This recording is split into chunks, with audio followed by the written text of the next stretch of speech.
Chapter 8:14. Li Yunxin was stunned. You mean, you want me to dig the foundation, cut the wood, tie the rope and build it one by one? Yes. He thought for a while. Well, alas. Red Lady was about to stand up with the help of the blue stone. Li Yunxin sighed. It's all about making things happen. Wait a minute, I'll get you something to eat first. Wait for me here. After saying this, he ran into the bamboo forest like a gust of wind without waiting for her to speak again. Then he used his mind, and a supreme doppelganger appeared in the city of Little Wei dozens of miles away. It was almost dawn and it was the time when people slept the most. He appeared in front of the hut where Pheasant lived, walked through the door and walked into the hut. He saw that Chicken Spirit was not asleep, but sitting upright on the chair talking. He was talking to the two cats on the ground. When he was talking about, although we can't understand the supreme benevolence for the time being, he saw a white shadow by the door. He hurriedly stood up. Master. Li Yunxin glanced at the two cats on the ground. He could see that their minds were gradually awakening. After all, they were reincarnated, so it was inevitable that they would progress faster. Then he looked at Pheasant. Let me ask you, is there a wood spirit nearby, the unruly kind that does many evil things? The so-called wood spirit referred to the spirit of plants, and there were very few of them. Even demons didn't see them very often. Pheasant was stunned. After thinking for a while, he said, I haven't mentioned it. Oh, I heard that there is one near Mount Qilian. But I haven't heard that it does evil things. Master knows that wood spirits are very docile. Some are even more docile than humans. Did something happen? Li Yunxin stared at him. Is there any evil thing? What about the ugly and scary one? Chicken Spirit realized that there might be wood spirits causing trouble. But he was even more confused. Master, why do you ask this? Li Yunxin sighed. He had planned to find one or two evil wood spirits to kill. After that kind of monster was killed, its real body could be used as a building material, although few people would be so wasteful. This was because the bodies of the plant demons had absorbed the spiritual energy of heaven and earth and had long been tempered to become incomparably solid. It would be a good material for building a house. She stabbed it hard into the ground. With the passage of time, the roots would gradually grow. They were more useful than any foundation, more solid than any pillar. The people of this era were not as fastidious as those of his time. Many poor families simply piled their houses on the ground with earth and stones. But he knew that this kind of thing was not very sturdy and would collapse in a strong wind or a small tremor. How could the house he built be this kind of thing? But the problem was that among the many skills that a transmigrator should have, including but not limited to copying poems, copying lyrics, burning glass, making gunpowder, and so on, there were very few skills in building a house. The structure of the bamboo house looked quite simple. But to make it sturdy and comfortable at the same time, it wasn't something he could do with the things he knew now. He could only ask, are there any craftsmen in town? The Chicken Spirit clapped his hands and said, Master, what are you going to build? Well, as soon as the sun rises, I will give the order to call. Li Yunxin stared at him and said, Don't say anything about this. Now go and find the most beautiful craftsman here, the kind that can build a bamboo house, now. The Chicken Spirit didn't know what he was going to do. Fortunately, once Li Yunxin gave the order, he would act immediately. So he replied, Yes, master. He looked around, picked up a cat and rushed out of the door. Li Yunxin walked to a chair and sat down looking around. He could see everything in the house at a glance. He got up and scratched the wall, accidentally breaking the rope on the bamboo curtain that the Chicken Spirit used to cover the wall. The bamboo curtain fell down with a crash. He hurriedly used a magical power to lift it up again and snorted, Tofu dregs. At this moment someone knocked on the door. Master, I've found him. Let him in. Li Yunxin coughed and said, Stay away from him. After a while, it seemed that the chicken was saying something to that person. The door was pushed open. After a while, it seemed that the chicken was saying something to that person. The door was pushed open. It was an old man and he couldn't tell his age. He might be in his 50s or 70s. As soon as he entered the door and saw Li Yunxin's eyes, he hurriedly lowered his head and trembled, wanting to kneel down. Li Yunxin raised his hand and closed the door. Then he cast 3 inhibition spells and said, You may rise. I ask you, have you ever built a bamboo house? The old man opened his mouth. Then tell me how you built it. Tell me in detail, don't miss anything. The old man opened his mouth again, but still didn't say anything. Instead, he began to gesture with his hands and squeezed out some sounds from his throat. Li Yunxin stared at him and shouted, Chicken. The Chicken Spirit immediately answered outside the door, Yes, master. You found me a fucking mute? Master, he is a mute but not born mute. Some time ago he was so tired during the construction of the city that he became mute. But he is indeed the best craftsman in the city. Master cured him? You are the kindest person in the world. Li Yunxin scolded him and cast another inhibition spell. But in the end he sighed, condensed a ball of light on his fingertip, and flicked it into the old man's body. The old man's body immediately exuded a liveliness. His white hair instantly turned black, and the wrinkles on his face seemed to be straightened. His fallen teeth came out again. He turned into a strong man in his 30s. For Li Yunxin it was a matter of a snap of the fingers. But for mortals it was a miracle. The man was even more speechless. He looked at himself first, then at Li Yunxin. Then he looked at himself, touched his face, hands, and looked at Li Yunxin again. He wanted to cry, God, if you dare to cry, I will make you look like before. Li Yunxin stared at him. Tell me, what do you want to do? After saying this, he waved his hand, and a small figure appeared on the ground. It was only the size of a thumb. Then there were many bamboo poles as thin as toothpicks piled up on the side. The old man didn't dare to cry after hearing his words. But his hands were still trembling with excitement and surprise. After a while he said with the same trembling voice, Yes, yes, mortal. Sect Master. I will tell you now. Then he really began to speak. At first his voice was out of tune as if he was crying. But his emotions gradually calmed down, and his speech became fluent. Moreover, he discovered something else that shocked him. As he spoke, the small figure on the ground moved. Building a house was the same as any other industry in this era. It was passed down by a master and an apprentice. In addition to many common methods, there were also many skills that were unique to the sect. Even to an accomplished craftsman, it would take him a great deal of time and effort to understand it.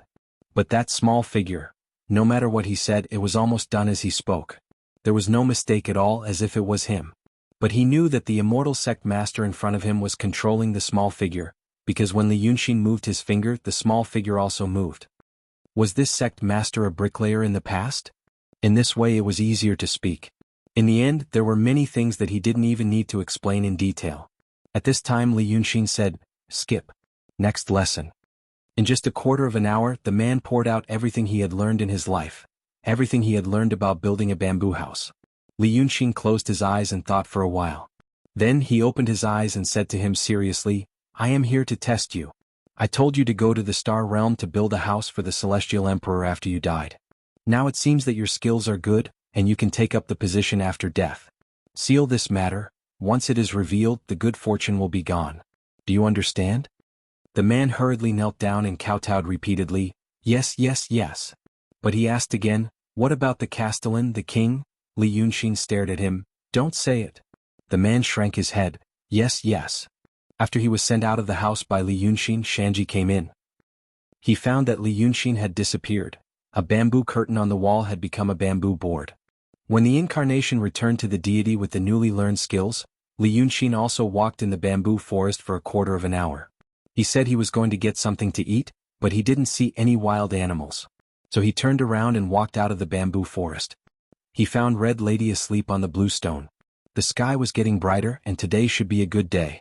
The sun slowly appeared behind the distant mountains, radiating light and heat like a real sun. Li Yunxin touched his sleeves and took out a cloak. He didn't even remember where he got it. When he first got the so-called temporary imperial residence of the demons, he felt it was very strange. Therefore, many things that he found interesting and delicious were stored in it. But he didn't need to eat or drink, nor was he afraid of cold or heat. Because he encountered all kinds of crises one after another, he slowly forgot many of them. For example, there was still half a basket of green plums in it. He explored it again and found some good wine and food from Munenju. Once taken out, it should still be steaming hot. He didn't think it was a magical power, it was made by people. So he picked up a few cold dishes. He put the cloak on her and put the food on the other side of the blue stone. After doing this, he straightened up and looked at Red Lady. She must be tired from walking last night, and now she was in a deep sleep. Her hair hung on her face, trembling with her breath. A mortal was about to sleep. The ice-skin jade bone peach blossom dimple only made her body strong and immune to poison, but the rest was still like a mortal. Among mortals, it was an incredible existence, but compared to high-level demon cultivators, there was not much difference. Did she really like it? Li Yunxin slowly took a step back and looked at her, gradually feeling a little confused. I like it? He didn't know if this was the kind of emotion that he feared and wanted to try. He once told this female demon that the other half he wanted was an interesting soul, with all kinds of standards. But now those words were a little vague. He didn't know if it was because he had entered the supreme mental realm, or, he sighed softly and walked into the bamboo forest. He used his fingers like a knife and with a light chop he cut off a thick bamboo. Chapter 8:15. His palm was not as thin as a razor blade. But his pure physical strength could no longer be described with the word, terrifying. The cut was neat, without a single crack and even a bit charred. Under the effect of the powerful force, the missing part had already been smashed into smoke. By daybreak he had chopped down more than 100 thick bamboos. Then he cut the branches in the forest, cut them into different lengths according to his needs, and carried them out in 4 batches. After the 4th batch, he found that Red Lady had woken up. There were red marks on her face from her sleeping clothes, and she was eating with a cloak draped over her shoulders. She looked sleepy. She took a piece of bamboo shoot and slowly chewed on it. When she saw Li Yunxin, she asked, "How long did I sleep?" "About 2 hours. Li Yunxin put the bamboo on the ground and walked away to measure the land. The terrain here was flat, so there was no need to level the ground. He used his divine sense to explore the ground and found that there were no pits or underground rivers, so he could build a house directly. However, when he was investigating, he discovered some interesting things, and with a thought he took them in. Red Madam stared at him with rapt attention. She saw his hand grabbing the empty air, grabbing a lump of mud, big or small, and throwing it to the side. She thought for a while and asked, "What are they?" "Things you will need in the future." Li Yunxin clapped his hands. "This can't be considered building a house with divine power." Red Lady smiled. She took another bite of bamboo shoot and asked, "Do you know how to build a house?" Li Yunxin smiled modestly. "I heard someone mention it, so it shouldn't be a problem." After saying this, the ground was more or less measured. It was all fluffy grass, so there was no need to level it for the time being. Because he planned to build the house off the ground, the craftsman said it would be warm in winter and cool in summer, and it wouldn't breed mosquitoes. The newly harvested bamboo should be dried for a few days before being made into bamboo. But he felt that he would have a way to solve this kind of problem in the future, so he skipped to the next step. So he began to build the framework. It was more convenient for him to do this kind of thing than ordinary people. If he had to use a big hammer to hit it, he could just raise his hand and press it down. What needed to be cut with a saw, he only needed to pinch with 2 fingers.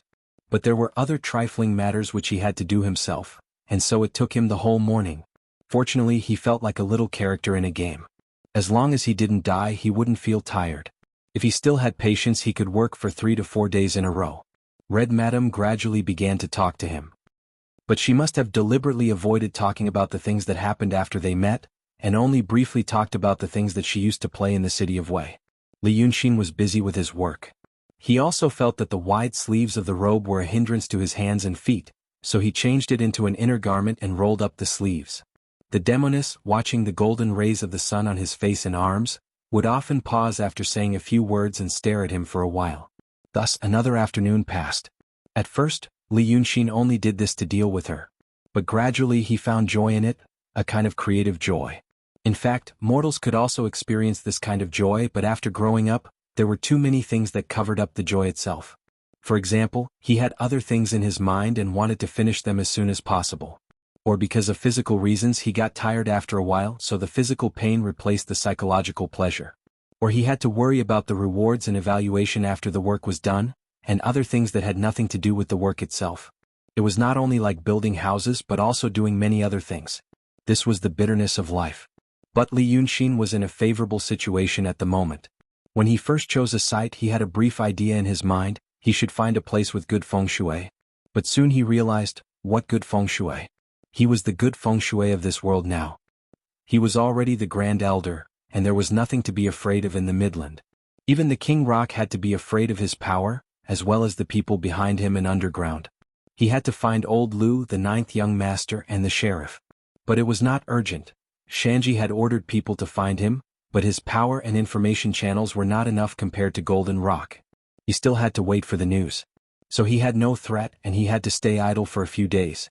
He didn't need to care about the rewards, and he didn't feel tired. The process of work became the purest creation. Building a bamboo house slowly from scratch with mortal methods was a very pleasant experience. He gradually became absorbed in it. When it was near dusk, the green grass was coated with a layer of golden light by the sun. The framework was roughly built and the bottom layer was also formed. Li Yunxin jumped up and stamped on it, feeling that he had done a good job. So far he didn't even use a rope, he decided to make it all into a mortise and tenon structure. Then he turned his eyes and saw Red Lady standing by the blue stone in a big cloak. She had been here for a whole day. Although the two of them had been talking, they would stop after a few sentences. In fact, she had watched him work all day. So Li Yunxin jumped down again. He looked at the sky and asked her, "Do you want to eat something hot?" Red Lady looked at him and said, "Okay." Li Yunxin took out a fire starter from his sleeve. Spring had returned to the area last night, and there were quite a number of withered branches that had fallen during the winter in the grass. They picked up those withered branches from the surroundings and lit a fire. There should be smoke. But he suppressed it. So a bonfire was lit and it was getting dark. They sat by the bluestone by the fire and ate some hot food that Li Yunxin took out. After chatting for a while, the moon rose. Red Lady put on a big cloak and fell asleep on Li Yunxin's legs. But he didn't need to sleep. He just looked at the stars in the sky, listened to the insects in the grass, and heard the crackling of the bonfire. The world was silent. 3 days passed quickly, and the bamboo house had taken shape. But they didn't talk much. Red Lady often looked at his figure when he was working for a long time. She only responded gently when he asked. Li Yunxin made a small stream behind the house. He put his feet deep in the grass and ran all the way to Dongting. The river was formed. He found a water hole a few miles away and brought water up with supernatural powers. A small hill was moved and a few large stones were piled on top of it, so that the sweet water flowed down the hill and into the river. He walked slowly along the gradually clear river. He held a rock as big as a house in his left hand, and dug a small piece from the rock with his right hand. He threw it into the water. When he walked to the downstream 2 miles away from the bamboo house, the rock was dug out by him.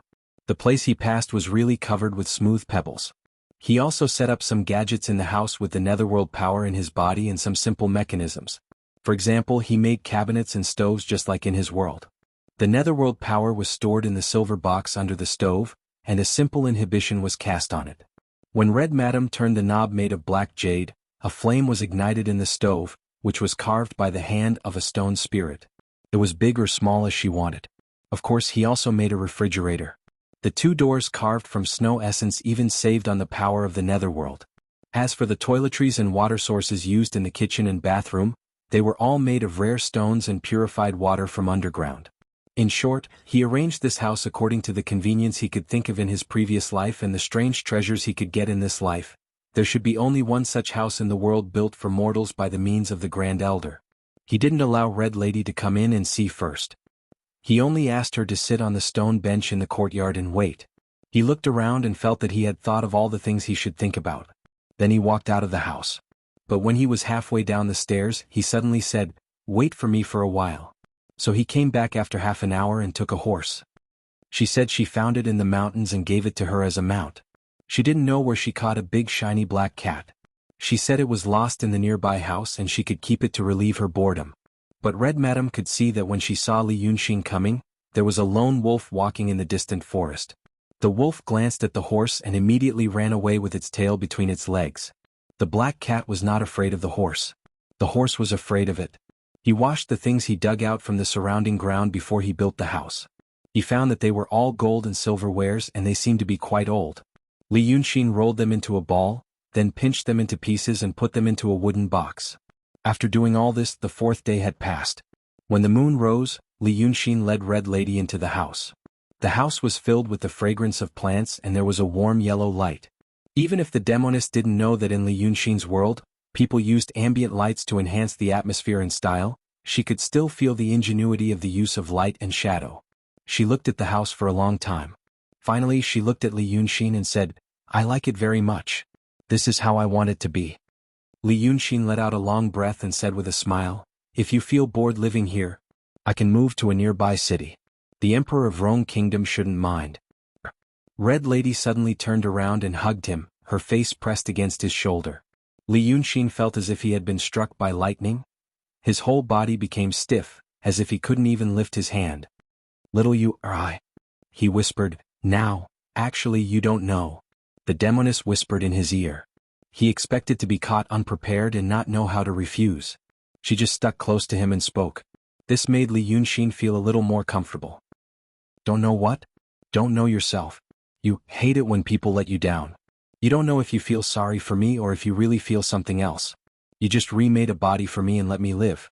But even if I live, I don't know. I don't know if I like you now because of my past obsession or if I really like you. I want to leave and think about it. You feel that I let you down. So when you get angry, it's like a toy that was taken away from you and you have to get it back. Red Lady slowly turned her face and caressed his shoulder. After these 4 days, have you thought it through? Li Yunxin was silent for a while. His body softened, no longer like a hard rock. He slowly looked at the house, not knowing why his mind was a little empty. Finally he whispered, I'm also thinking. Red Lady grabbed the clothes on his back. But only for a while. She slowly pushed him away all the way to the door. Then think about it. After you think about it, come back to me. Or don't come back to me. The bamboo door was gently closed. Before their line of sight was blocked, Li Yunxin found that she didn't cry like before. Chapter 8:16. He stood outside the door for a while. He raised his hand and then put it down. He turned around and walked down the stairs slowly. The black cat was lying on the stone table and the horse was in the stable in the north of the courtyard. Both of them looked up and lowered their heads when they saw him. Li Yunxin stayed in the courtyard for a while and said in a low voice, Take care of her. If you do well, it will be your blessing. If you don't do well, it will be a disaster.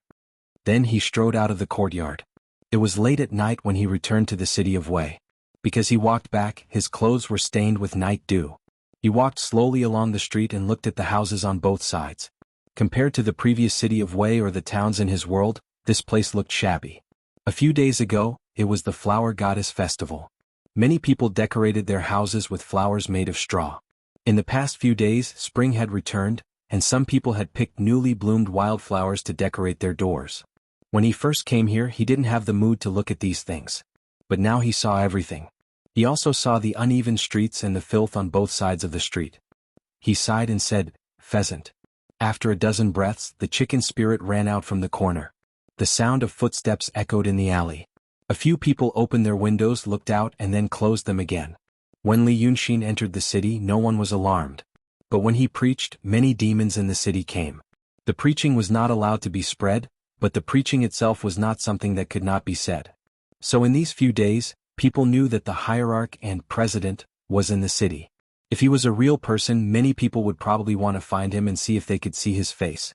But the person represented by the name, Li Yunxin, was like a god in the hearts of most people and demons in the city of Wei. The most common reaction of mortals to his arrival in the city was that after their children did something wrong or said something disrespectful, they would say in fear and trepidation in their hearts, Master Li, please don't blame me, please don't blame me, children are not sensible, children are not sensible. It was as if he had become the embodiment of heaven and earth, and became a god. No one would have guessed that on such a chilly spring night, he had been rejected and was strolling on the street. When the chicken spirit saw his current appearance, he knew that something had happened. However, he also knew that if his master wanted to say something, he would say it. It was best for him not to say anything. She moved forward and walked beside him. After walking for a while, when they reached the end of the street, Li Yunxin finally stopped and said, I haven't asked you these past few days. When I came here, I heard there were white-collar workers. Where did they come from? Is it enough for now? The pheasant exhaled a mouthful of white gas. I killed a few small demon monarchs earlier and plundered some. But most of it was bought in Ji and in the south with gold and silver taken from their lair. There were many demons in the city, so transporting the goods was not troublesome. But these days the outside world has been peaceful, so it wouldn't be good for us to raid their houses. Indeed, we don't have enough. Master asked at the right time. Li Yunxin was stunned. Shanji was also stunned. Master asked me this? Isn't he going to give me money? Li Yunxin shook his head. He didn't know whether he smiled bitterly or angrily, but there was a smile in the end. You wish. I want to ask you if the food in the city is enough to expand and renovate the city. The pheasant blinked. How to renovate? Expand it a little more? Li Yunxin raised his hand and pointed to the street. The road should be flat. The road surface should be paved with bricks. There should be underground canals on both sides of the road for drainage in rainy days and sewage in normal days. What are these piled up on the side of the road? The pheasant looked to the side of the road. There was some domestic garbage and excrement. But he didn't feel much about it. Even when the city of Wei was prosperous, There were only a few roads that were solid and clean on both sides. In the alleys it was almost the same. There was night incense in normal days, but not every family was willing to pay for it. But according to what Li Yunxin said, he wanted to make every road in the city like this. And the roadside should be clean. He knew that the master liked cleanliness, but he didn't expect it to be so clean. But he just nodded, yes, I understand. The master wants the city to be clean and no filth can be seen. Li Yunxin nodded and said, it will cost a lot of money, right? The pheasant was relieved in his heart. He said hurriedly, if we need manpower, we need food. The demons in the city can be used, but it's not enough. We need people. These people haven't settled down in the city for a long time. Many of them are sick and weak. And they have just eaten for a few days. If we ask them to do so many things, I'm afraid they will make trouble. Li Yunxin turned to look at him. Are you afraid they will make trouble? Are you still keeping them for free? The pheasant was stunned again. After thinking for a long time about the meaning of Li Yunxin's words, he said, Mrs. Sanhua taught us that the master said we shouldn't harm people's lives. I thought, so you have to be nice to them and not let them suffer. Do you think I want to do that? Li Yunxin smiled. There is nothing in the world that doesn't suffer. I'm the one who suffers. The last sentence was said very softly, like a murmur. The pheasant didn't hear it clearly and asked, what did the master say? But Li Yunxin said with a straight face, you can't go on like this. You have to find something for them to do. Otherwise they will make trouble when they are full. Also, you have to let them make a living in the future so that they can do their own work. You want to build a city, not a refugee camp. He thought for a while, reached out and grabbed a broken bowl from the ground. It should be something used by the residents of the city of Wei in the past. Maybe it was pressed deeply when the city was burned, so it wasn't broken or burned. Take this bowl. Take as much as you want from it. Li Yunxin handed the bowl to him. When you take money, say, Master Li, 3 times. The gold and silver in the bowl didn't come from somewhere else. It came from the city of Wei. No one knew how much gold and silver had been burned and buried in the ground. But with the wealth of the city of Wei in the past, it shouldn't be a problem to build another city exactly the same. If it weren't for the fact that the city of Wei was destroyed by the Xianmen, the surrounding people all felt that this was an ominous place that was punished by heaven, and the war broke out later, this place would have been occupied by treasure hunters in a few days. But when Pheasant took the bowl, he realized one thing. His master was unhappy again. In just a few days he was very unhappy for the second time. So he started to say funny things to amuse him. Compared with the previous days, he was much calmer tonight, and his face was much more serious. When he looked at the streets in the city, he seemed to be thinking about something as if his mind was not here. So he asked carefully, Master, do you have any other orders? Li Yunxin was silent for a while and said, build the city of Wei into an interesting, beautiful and clean city. It's spring now, it's time to plant the land. I think the southwest is good. You can ask people to cultivate the land in the southwest. Go there yourself tomorrow and keep walking in that direction. You will probably see a bamboo house. Don't go there, think about it yourself, how far to cultivate the land from there. The people inside can see people coming and going from a distance, but they won't disturb the peace near the bamboo house. And tell those people that unless the owner inside comes to talk to them, they are not allowed to go there. Deal with some dirty things when cultivating the land. Pheasant thought for a while and said seriously, got it. But the dirty things you mean, are they the Yin spirits and the souls of the dead nearby? I'll deal with them tonight. Li Yunxin glanced at him. I mean shit and urine. Pheasant said.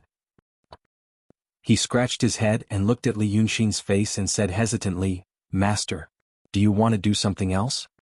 Something else? For example, get some smart peddlers who are not annoying, he blinked, female peddlers. I'll carry some fresh toys on my shoulders as well as some oil, salt, soy sauce, vinegar, needles and thread, or the 4 treasures of the study. I'll go there every few days to sell my goods. Li Yunxin thought for a while. Okay.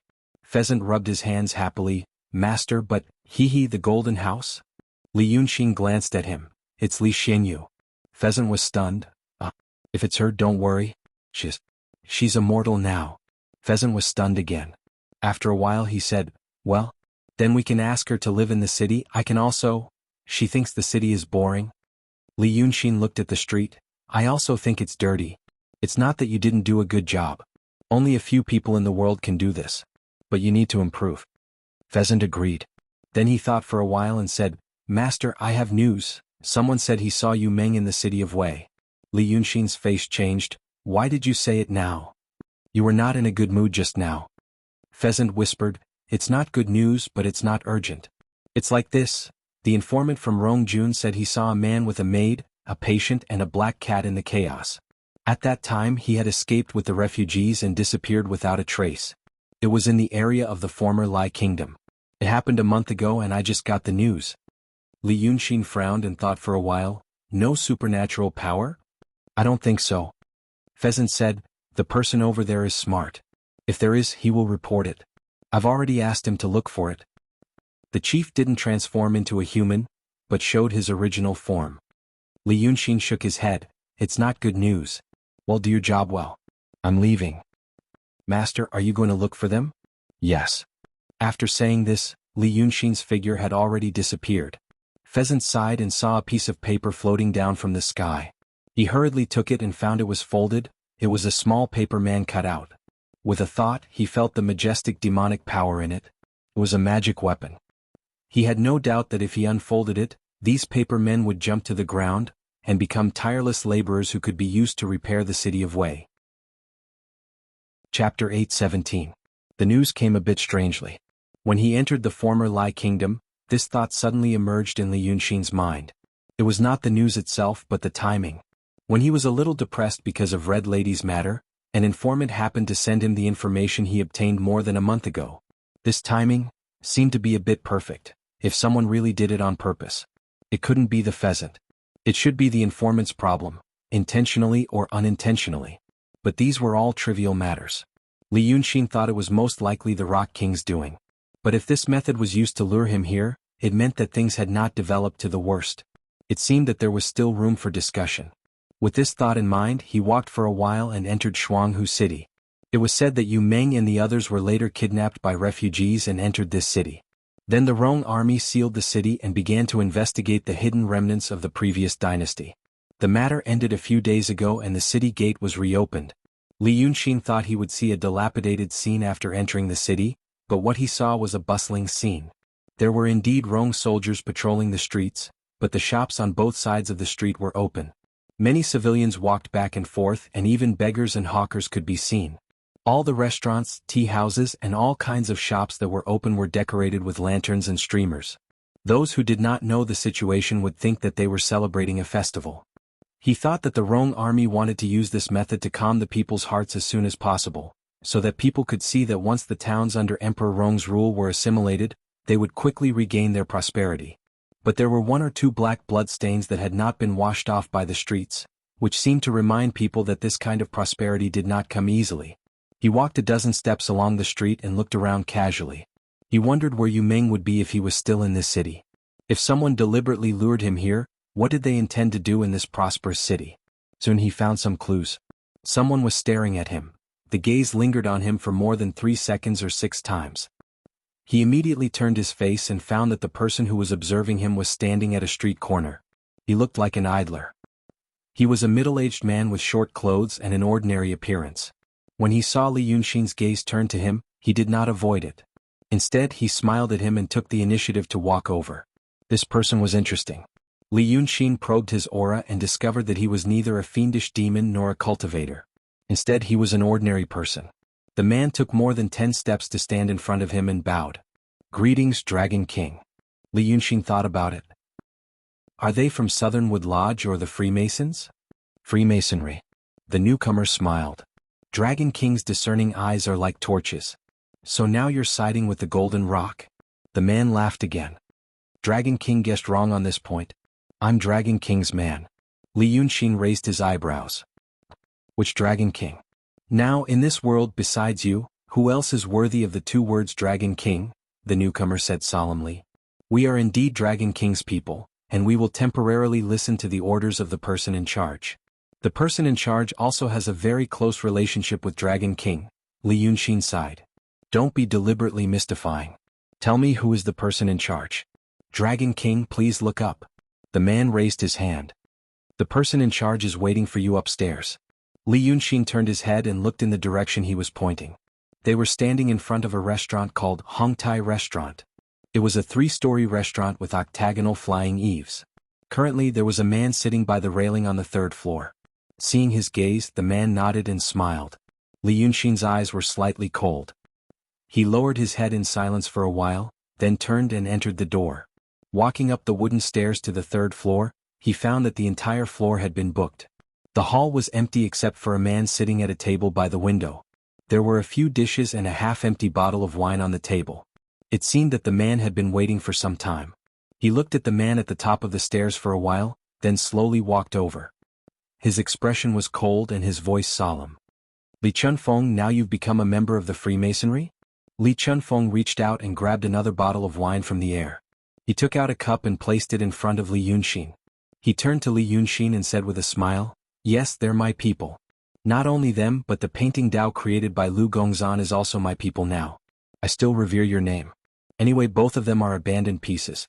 They're still useful in my hands. Sit down, we can talk about it slowly." Li Yunxin walked to the table. His gaze swept over the dishes and wine and he said coldly, "Oh, I forgot. You've always been good at recycling trash, like me and Shangguanyu." Li Chunfeng stopped smiling. He shook his head and sighed.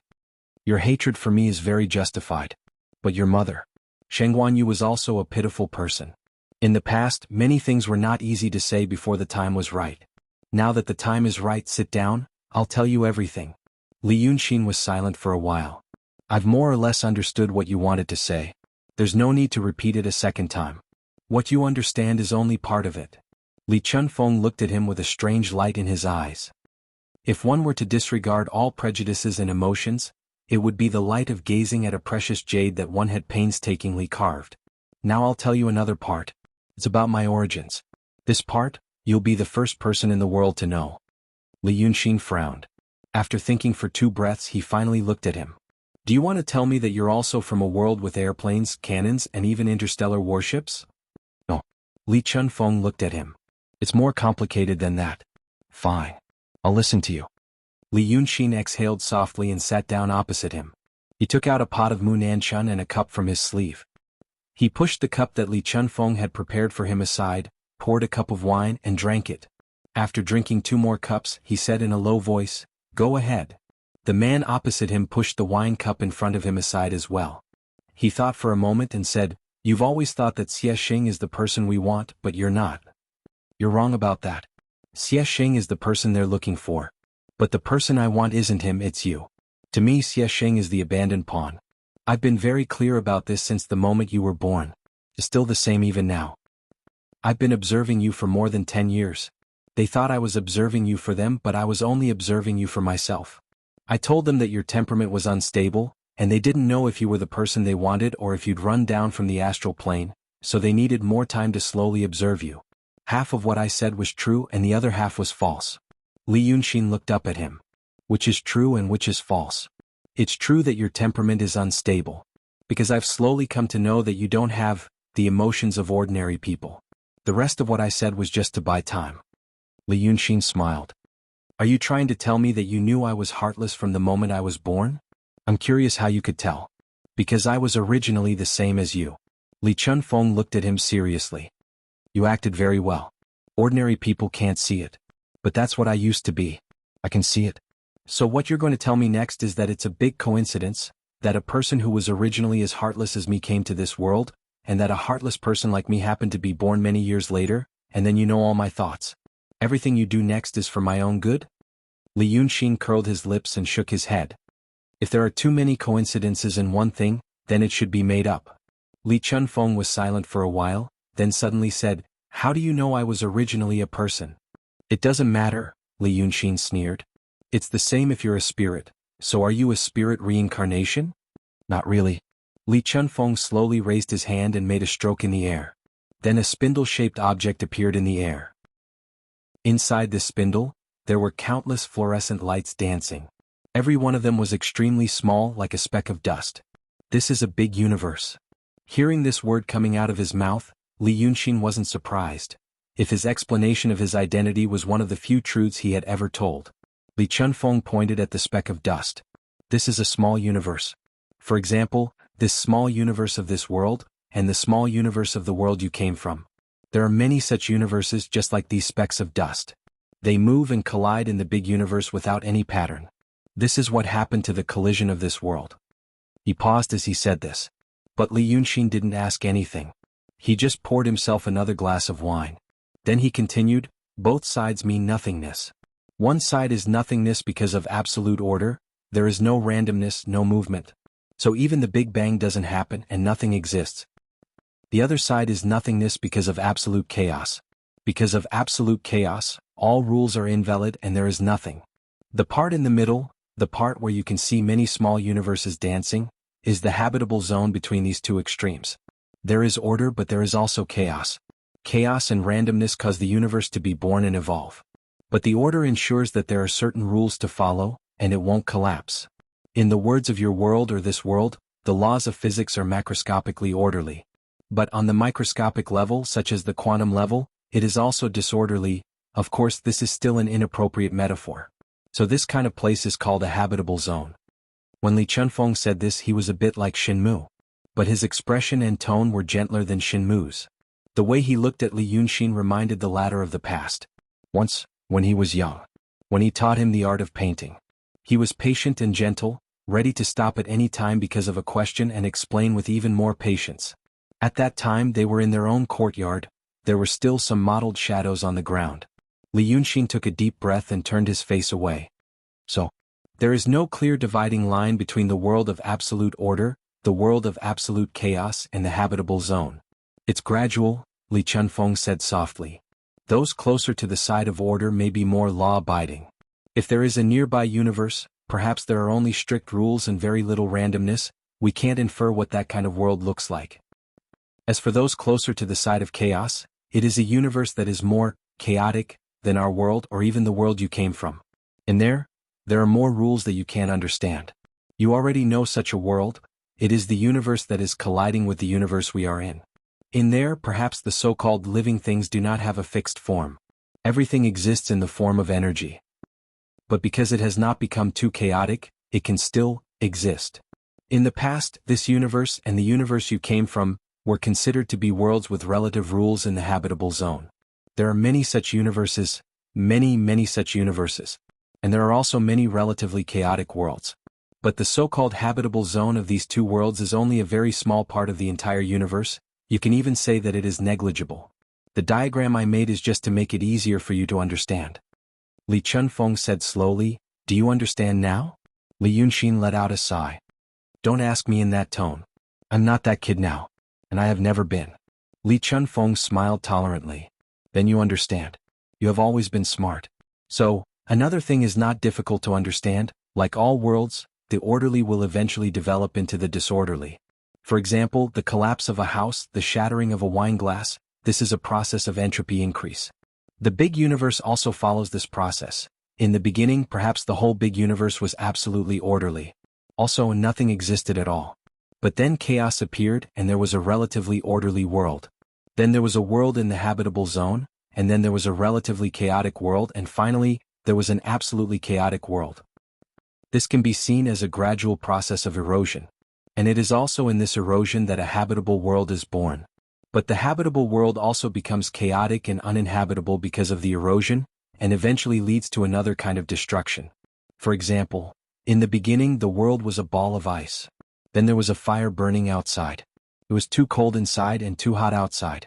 Only the small part where the ice and fire came into contact with each other was just right. But the ball of ice would also get smaller and smaller, and eventually, the whole big universe would become an absolutely chaotic world and nothing would exist. Li Yunxin frowned. You don't have to be so long-winded.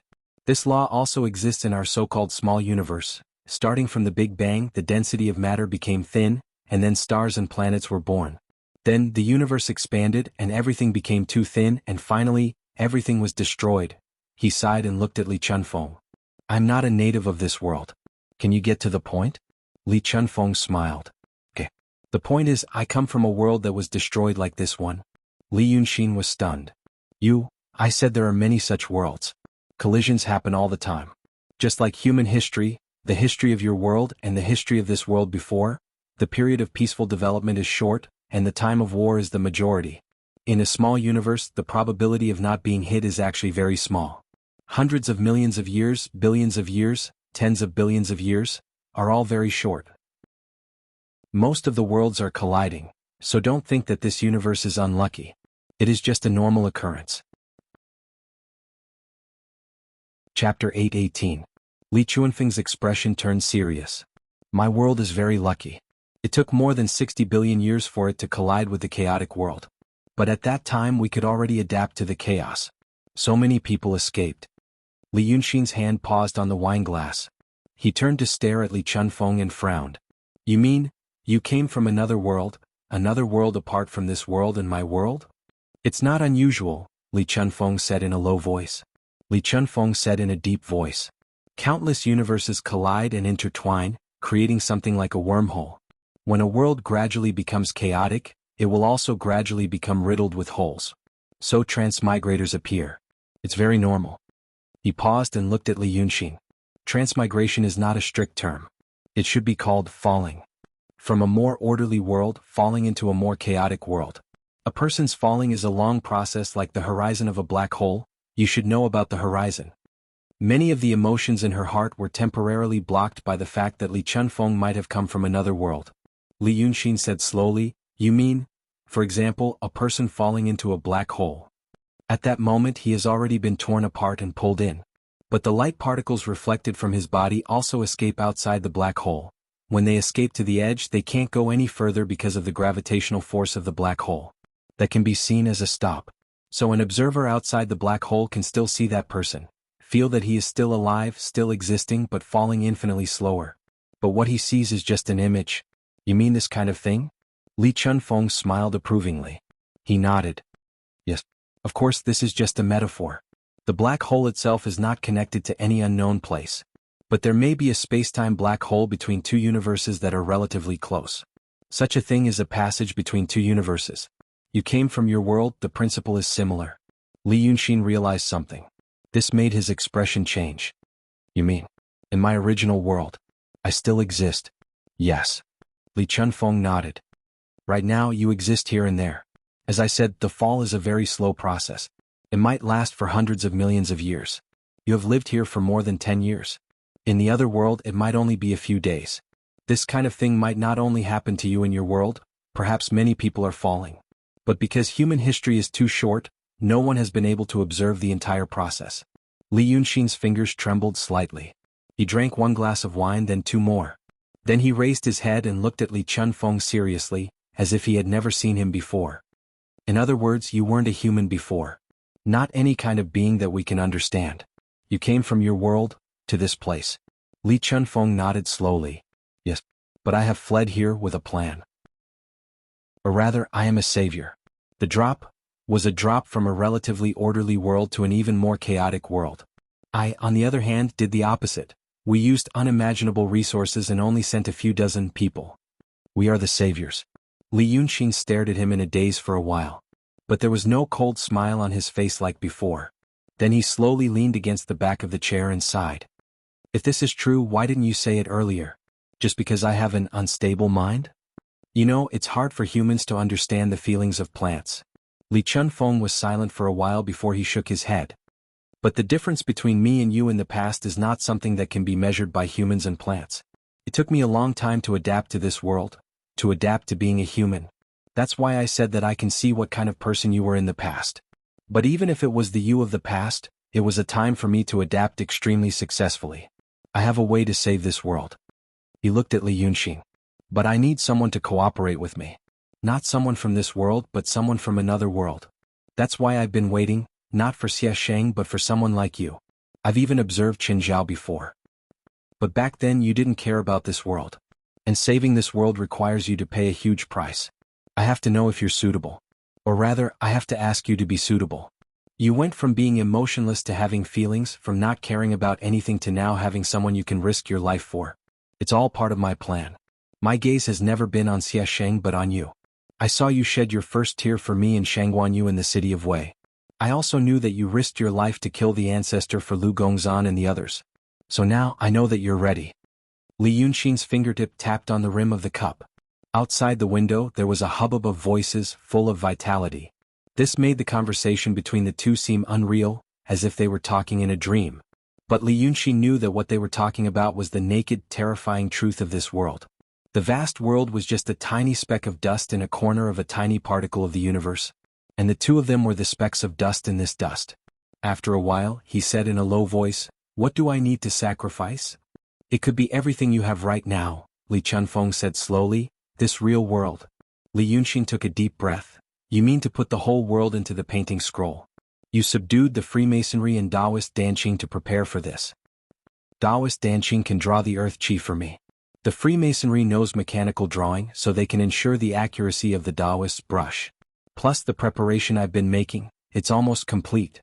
Li Chunfeng took out a scroll from his sleeve and slowly pushed it to Li Yunxin. "You're now a Grand Supreme, so you can help me finish the last stroke.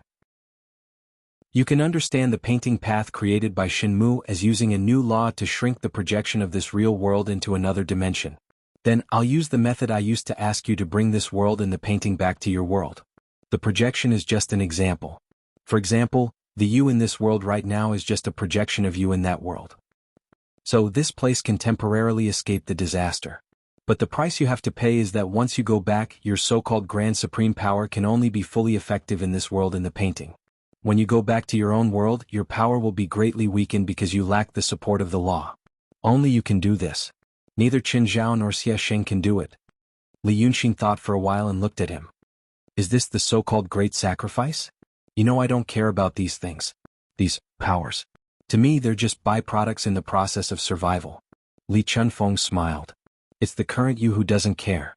If it was you in the past, which would you choose between saving the world or experiencing new laws and discovering interesting things? I think you'd choose the latter. Even if you die with the world, you wouldn't care as long as you're happy." Li Yunxin suddenly stared at him. "Is Lu Gongzan someone you arranged?" Li Chunfeng thought for a moment and smiled. "No." So Li Yunxin didn't ask further. He just looked away again. After listening to the voices outside the window for a while, he said, "You should tell me the truth. Now I can tell myself to think that the so-called relationship between father and son isn't important. In this grand background of destruction, you and I are just two travelers who met by chance. If you look at it from this perspective, I can forgive many of the things you've done to me. You have your plan, and it's not evil or bad. You used me so something happened. Just like in my plans, Lu Gongzan was often used as a tool. But he doesn't care. We're not father and son." Li Yunxin shook his head. "It doesn't matter about family. We're the same kind of people. The current me can understand the things I did in the past, so I can understand you. But since we're the same kind of people, please don't hide anything from me." He smiled. It was the first time he smiled at Li Chunfeng, and said, "What other sacrifices are there?" Li Chunfeng sighed and said, "Fine. There is indeed another thing." As he said this, he dipped his fingertip into the wine and dripped 2 drops on the table. They were so close to each other that they were almost touching. But there was still some distance between them, so they were still 2 separate drops of wine. "You fell from your world to this place, which means that your world has begun the process of being eroded by chaos. But this process will be very long, it should have just begun. I also said that you fell here because of a black hole in space and time. Then this black hole is actually like a pipe, or rather, you in this world and you in that world form a pipe. It connects the 2 worlds. When you cultivate and come into contact with the chaotic laws here to become stronger, you're constantly storing water in this pipe. When the water reaches a certain level, it begins to flow into your world, so your body is filled with power and becomes extremely strong. Because it can almost be seen that the powerful force of this chaotic world has begun to erode your world through you." He looked at Li Yunxin. "So you become a Grand Supreme. Grand Supreme has nothing to do with the state of mind, it's just an inevitable process, for a transmigrator like you. There are a few other Grand Supremes in this world who use similar methods. Qin Zhao became a Grand Supreme, Golden Rock became a Grand Supreme, and the people from the Xianmen became Grand Supreme. It's the same logic, but they didn't build a passage between the 2 universes. Instead, they built a passage between this small world and the chaotic world outside. This small cycle also gives them great power, but it will also speed up the destruction of this world. It's like drinking poison to quench thirst. If you bring this small world back to the other side, it means something like this." Li Chunfeng raised his hand and swiped between the 2 drops of wine on the table. The 2 drops immediately fused into one, becoming a complete drop. The 2 worlds will have closer contact, and the erosion will become stronger, speeding up the destruction of your world. This process is extremely slow for humans. But for the entire small universe, it might be billions or even tens of billions of years earlier. This is another price. Li Yunxin stared at the drop of water and said in a low voice, "It allows this place to struggle at death's door, but it speeds up the destruction of my world." Yes. He was silent for 2 breaths before he laughed and shook his head. If the trend of the entire universe is to keep colliding and pushing chaos toward order, then everything will be destroyed in the end. Compared to this trend, and compared to human civilization and the lifespan of the universe, billions or tens of billions of years are nothing. Maybe before the early end happens, human civilization would have been destroyed more than 10 billion years ago.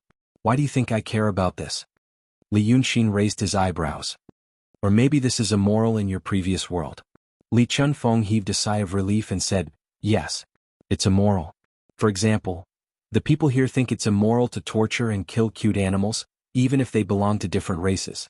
In my world, the previous civilization ensures that the next civilization has enough time and resources.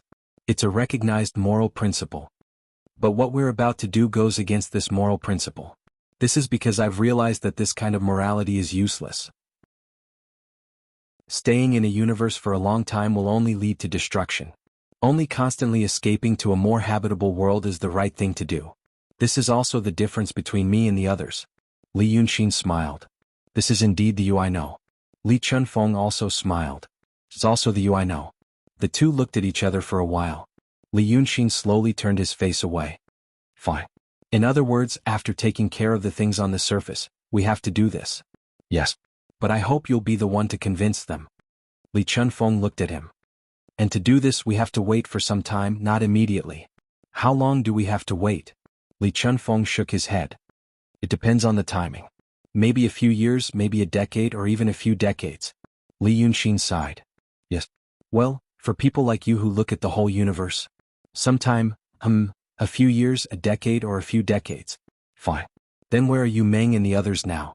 Also, other than waiting for some time, are there any small things to do?" Li Chunfeng smiled. He looked at him carefully, and there was a rare look in his eyes. "There are indeed some small things. Shenmu wants to get his wife back from the astral plane. For this, we have to kill the golden rock and use his body to summon that woman." Li Yunxin raised his eyebrows. "Then how do we kill him and keep his body, and make sure that he doesn't destroy the world?" Li Chunfeng raised his hand. "Then I'll introduce you to an old friend." Chapter 8:19. "Grandpa D, please show yourself." A man came out from behind the wooden screen in the northwest corner of the hall. He had blonde hair and blue eyes. He was indeed an old acquaintance of Li Yunxin. Grandpa D walked over slowly and stared at Li Yunxin as he walked. He stopped 3 steps away from them and sneered, "Li Yunxin, you didn't expect to see me here again, did you? Your treachery on the sea is not over." But Li Yunxin just looked at him expressionlessly. Li Chunfeng didn't say anything and just stared at him. Grandpa D glared at him and his chest rose and fell a little faster. After another 2 breaths he said, "Good, good, good. You're really a father and son soldier. Li Chunfeng, since you're so capable, I think you can do it without me. I'll take my leave now." He turned around and left after saying that. Li Yunxin didn't ask him to stay either. He just frowned and looked at Li Chunfeng. "What are you doing?" Li Chunfeng sighed and smiled helplessly. "You didn't give him face. You've already agreed to let go of the past and cooperate with him this time. If you just nodded and smiled at him or greeted him, he wouldn't have been so embarrassed. Didn't you see how slow he was when he walked over? After all, he was already angry." Li Yunxin sneered. "Him?" Li Chunfeng smiled and shook his head. "Fine." Then he stopped smiling and turned to say in a deep voice, "Grandpa D." Grandpa D walked to the stairs. Hearing his greeting, he stopped and turned around with a straight face. "Don't be so shameless." Li Chunfeng looked at him. "I said we'll talk about the inside story when my son comes. You should have heard it just now. Don't you realize that following him is the only way out? Do you want to die?" When he heard the word son, Li Yunxin frowned. But when he heard what Grandpa D said next, he just opened his mouth and pouted, not saying a word. If he said those words, he would probably say something similar. "Die." Grandpa D was completely infuriated. He slapped the handrail fiercely and it broke. The waiter on the second floor hurriedly poked his head out to take a look. However, when he saw this force, he quickly retracted his hand and dodged far away. "You think I haven't died before? Life in the astral plane is worse than death." He lowered his voice and shouted, "Who do you think I am? My father was the god of the previous world. Do you know about the king of Pantheon? But now people like you. He took a few heavy breaths and suddenly suppressed his anger. I'm talking to you because you've been kind to me before. Since that's the case, I'll just walk my own path. You can't leave. This is what I'm going to tell you next. Li Chunfeng said in a low voice. Do you think Cloud Mountain is protected and you can rush out without eating or drinking? Do you think you can bring fewer people? But there's something you're not clear about. Let me remind you, when did spiritual energy first appear and when could it be used? Di Gongben took half a step forward but stopped again. What? Before this world, there was a previous civilization. Li Chunfeng pointed to the sky. What power did they use then? You guys used Cloud Mountain as a relay station to obtain power from the astral plane and put it into this world. At that time, Cloud Mountain was called the Star of the North Star. The supernatural power that came from it was called magic power, and the astral plane was called the magic net. Am I right? Then that world was destroyed by Mother Earth. After Li Zhen came here, there was spiritual energy of heaven and earth. Have you ever thought about how it came about? He pointed to the ground again. The power of the Earth's core and Mother Earth of the netherworld is powerful and violent. It's not something that the living beings in this world can use. Li Zhen merged with Mother Earth and became a filter to suppress the violent power of the netherworld. Only then was the power that was filtered slowly dispersed into the world. With the spirit chi, the people in this world could make use of the chaotic laws to make use of the spirit chi. You didn't know this before, but I'll tell you now. Grandpa D was stunned. Li Yunxin was stunned too. But he wasn't stunned because of how the spiritual energy came about. He was stunned because of the person called Li Zhen. He was curious about what kind of person could do so many things, but he didn't seem to think about himself at all. What was the purpose of this person living? Grandpa D frowned. So, what exactly do you want to say? What I want to say is that although Mother Earth of the netherworld is a great calamity in the world, she is also the source of life in the world.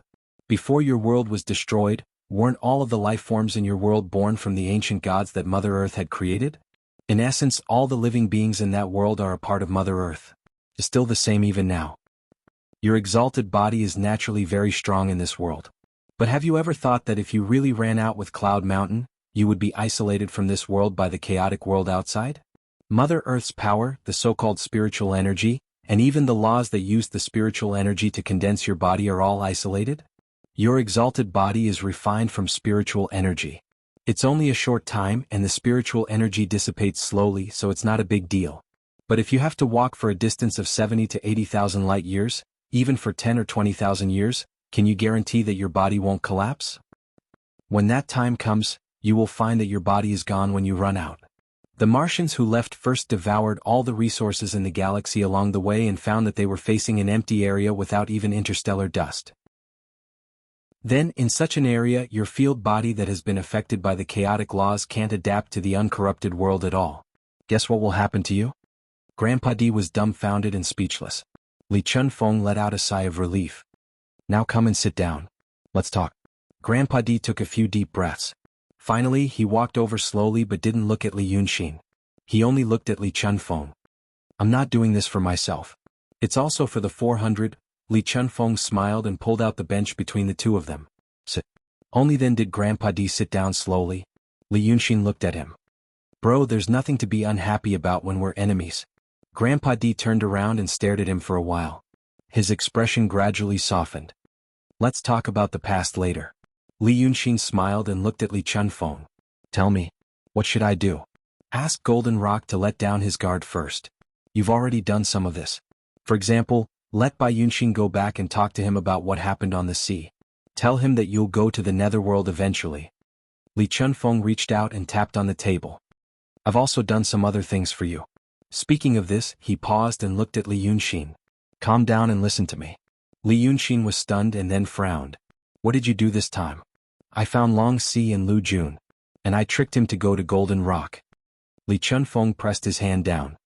Don't be impatient. I have my reasons for doing this. Li Yunxin stared at him without saying a word. Grandpa D seemed to be happy to see the situation between the two. He seized the time and sneered. You two have the same style of doing things. Li Yunxin, didn't you also use Lu Gongzan to help you in Yunshan? Like father, like son, like son, like father. I finally understand where you learned your ruthlessness. Li Yunxin raised a finger. Grandpa D suddenly closed his mouth and bit the tip of his tongue. It should have been broken, but Gran Shang's body was so strong that it didn't fall off. He only widened his eyes in pain and could only make muffled sounds. His body couldn't move at all, and beads of sweat oozed from his forehead. He rolled his eyes and looked at Li Chunfeng. But Li Chunfeng ignored him and only looked at Li Yunxin. He said slowly, "First, in a few days Lu Jun will devour the 9th young master. I told him to join Golden Rock. Golden Rock will use the 2 people in his body to threaten you, so he won't do it. I'll protect the 9th young master's life first. Second, I have people around Golden Rock. You don't have to think too much. They are not Bai Yunshin or the evil spirit. They are just 2 demon kings. But I can also give some advice so that Golden Rock won't harm the lives of Lu Gongzan and the 9th young master. With these 2 insurance, what you are worried about will not happen." Li Yunshin heaved a long sigh and looked at him gloomily. "Third, you can actually ask Lu Jun to come to me." Li Chunfeng shook his head. "Then it will be hard for Golden Rock. Maybe you will have a fierce battle with him. Compared to their lives, I care more about yours." So, Golden Rock thinks that with these 2 people in his hands and what Bai Yunshin said to him, he won't think that you are in danger. Li Chunfeng said in a low voice, "Next, do one more thing. Bai Yunshin will arrive at Shuanghu City soon. She loves you and you don't dislike her. You can ask Golden Rock to marry her to you. In Golden Rock's eyes, he will think that you are showing weakness because you are afraid of him. With this relationship of marriage, he will really think that you are going to go overseas. Then you can tell him to look at the sky and lead him to the sky. He will then realize that he has never had such a thought. As Lord Peng, once he realizes this, he will be more shocked than ordinary people like us. At this moment, the restriction you and I set up will take effect and Yunshan will launch a fatal attack. Then everything will be done." Li Yunxin was silent for a while. "Bai Yunshin can't do this." Li Chunfeng was stunned. You can use tricks to determine who is better. This kind of trick makes me uncomfortable." Li Yunxin sneered. "Saying that you want to marry her and then kill her father? This kind of thing is despicable and different from flirting." Li Chunfeng raised his eyebrows and slowly leaned back in the chair. He exhaled softly. Then he looked at Grandpa D, who was sweating profusely, and smiled. "Fine. Then don't worry about her. But have you really chosen Li Xinyu? Does this have anything to do with your great cause of saving the world?" Li Yunxin said stiffly. "I'm just asking." Li Chunfeng smiled. "I used to think that if there is, then this is my private matter. We can sit down and talk because we are talking about business." Li Yunxin looked calm. But he was not smiling like before, after Li Chunfeng said that he would use Lu Gongzan and the 9th young master as hostages. "Fine." Li Chunfeng sighed softly. He looked as if he had just seen Grandpa D. "What's wrong? Help him. I still have something to say to him." Li Yunxin moved his fingers. Grandpa D grunted and was about to stand up. But Li Chunfeng raised his hand slightly and pressed him down again. "Bro, a real man knows when to yield and when to stand tall. You don't have any divine power right now and I'm only in the profound realm. If he wants to play tricks on you, I can't do anything about it. Let's talk business. Do you know how to make Cloud Mountain give a fatal blow?" Ever since he showed up, Grandpa D was like a balloon. He was so angry that he swelled up, but he was grabbed by someone else. His anger subsided a little, but he was immediately filled up. Now he was full, but he had no choice but to glare at Li Chunfeng and say through clenched teeth, "Back then, when I went to Cloud Mountain, you said that the flesh was magical. What did I do to you?" Li Chunfeng patted his shoulder thoughtfully and looked at Li Yunxin. "Grandpa D, don't talk so much." The celestial, whose face was red with anger, took 2 deep breaths and then 2 more. "Magic paper, Xiexing is spicy, Xiexing is spicy." Li Yunxin looked at them. "So you still want Xiexing? He knows how to activate Cloud Mountain's weapon system? Don't Chen Zhao and Li Zhen know?" Li Chunfeng shook his head. "Everyone has their own specialties. You can think of Qin Zhao as an analyst and Xiexing as a mechanic. Cloud Mountain doesn't have a weapon system, but we can build one temporarily. Using it once is enough to deal with the Golden Rock." "Yes." Li Yunxin sneered. "Then this mechanic is really powerful. I've tortured him for decades, but he still hides something from me. Now I'm suddenly interested. I want to torture him slowly and see when I can squeeze out all his words." Li Chunfeng smiled. "It's not too late to try after you've used it. Indeed, we can't let him live. It seems that you've formed an irreconcilable grudge with him." Grandpa D glared at them. He really wanted to say that the father and son were really a crooked beam. But the sharp pain at the tip of his tongue stopped him from speaking. He only cursed in his heart. But he already regretted letting Li Chunfeng go to Cloud Mountain a few days ago. He just wanted to see what he had to say. This was Li Yunxin's father, and the two didn't seem to be on good terms. He wanted to get some useful information from Li Chunfeng. But he didn't expect that Li Chunfeng wouldn't lose to Li Yunxin in terms of eloquence. He was soon convinced that he had found a better choice. Now he realized that meeting one of the two was already bad luck. But now he actually met two, he was really unlucky. He just wanted to end this quickly. No matter what he planned to do in the future, he had to get away from these two pests first. Just as he was thinking, he suddenly saw someone jump up from downstairs. The three of them had hidden their identities when they came here. They walked properly and spoke properly. But this person didn't seem to care about what the people on the street thought. Luckily they were only on the 3rd floor. People who saw them would probably think that they had met a Jianghu swordsman with extraordinary kung fu. The three of them were familiar with each other. It was Bai Yunxin. She landed at the table and immediately looked at Li Yunxin. She carefully looked him up and down, as if there were many things she wanted to say in her eyes. In sharp contrast to the three people at the table, she looked happy. Then she looked at Li Chunfeng. This arrogant demon of the mysterious realm actually bowed to Li Chunfeng respectfully and said in a soft voice, "Mr. Li. Am I late?" Grandpa D felt goosebumps all over his body. Chapter 820. Li Chunfeng first glanced at Li Yunxin, who was staring at him, and then at Bai Yunxin. He smiled, stood up, and politely returned the greeting. "Miss Bai." Bai Yunxin hurriedly dodged and smiled. "Mr. Li, I can't accept your greeting." Seeing Li Yunxin's expression, Master D's face darkened. Li Chunfeng waved his hand again. "Miss Bai, please take a seat. How are you, Meng and the others?" "They're all settled down." Bai Yunxin answered with a smile. "I bought a house for them in the city." The original owner was happy to entertain them. He also treated Demon Cat's injury. "She's fine now."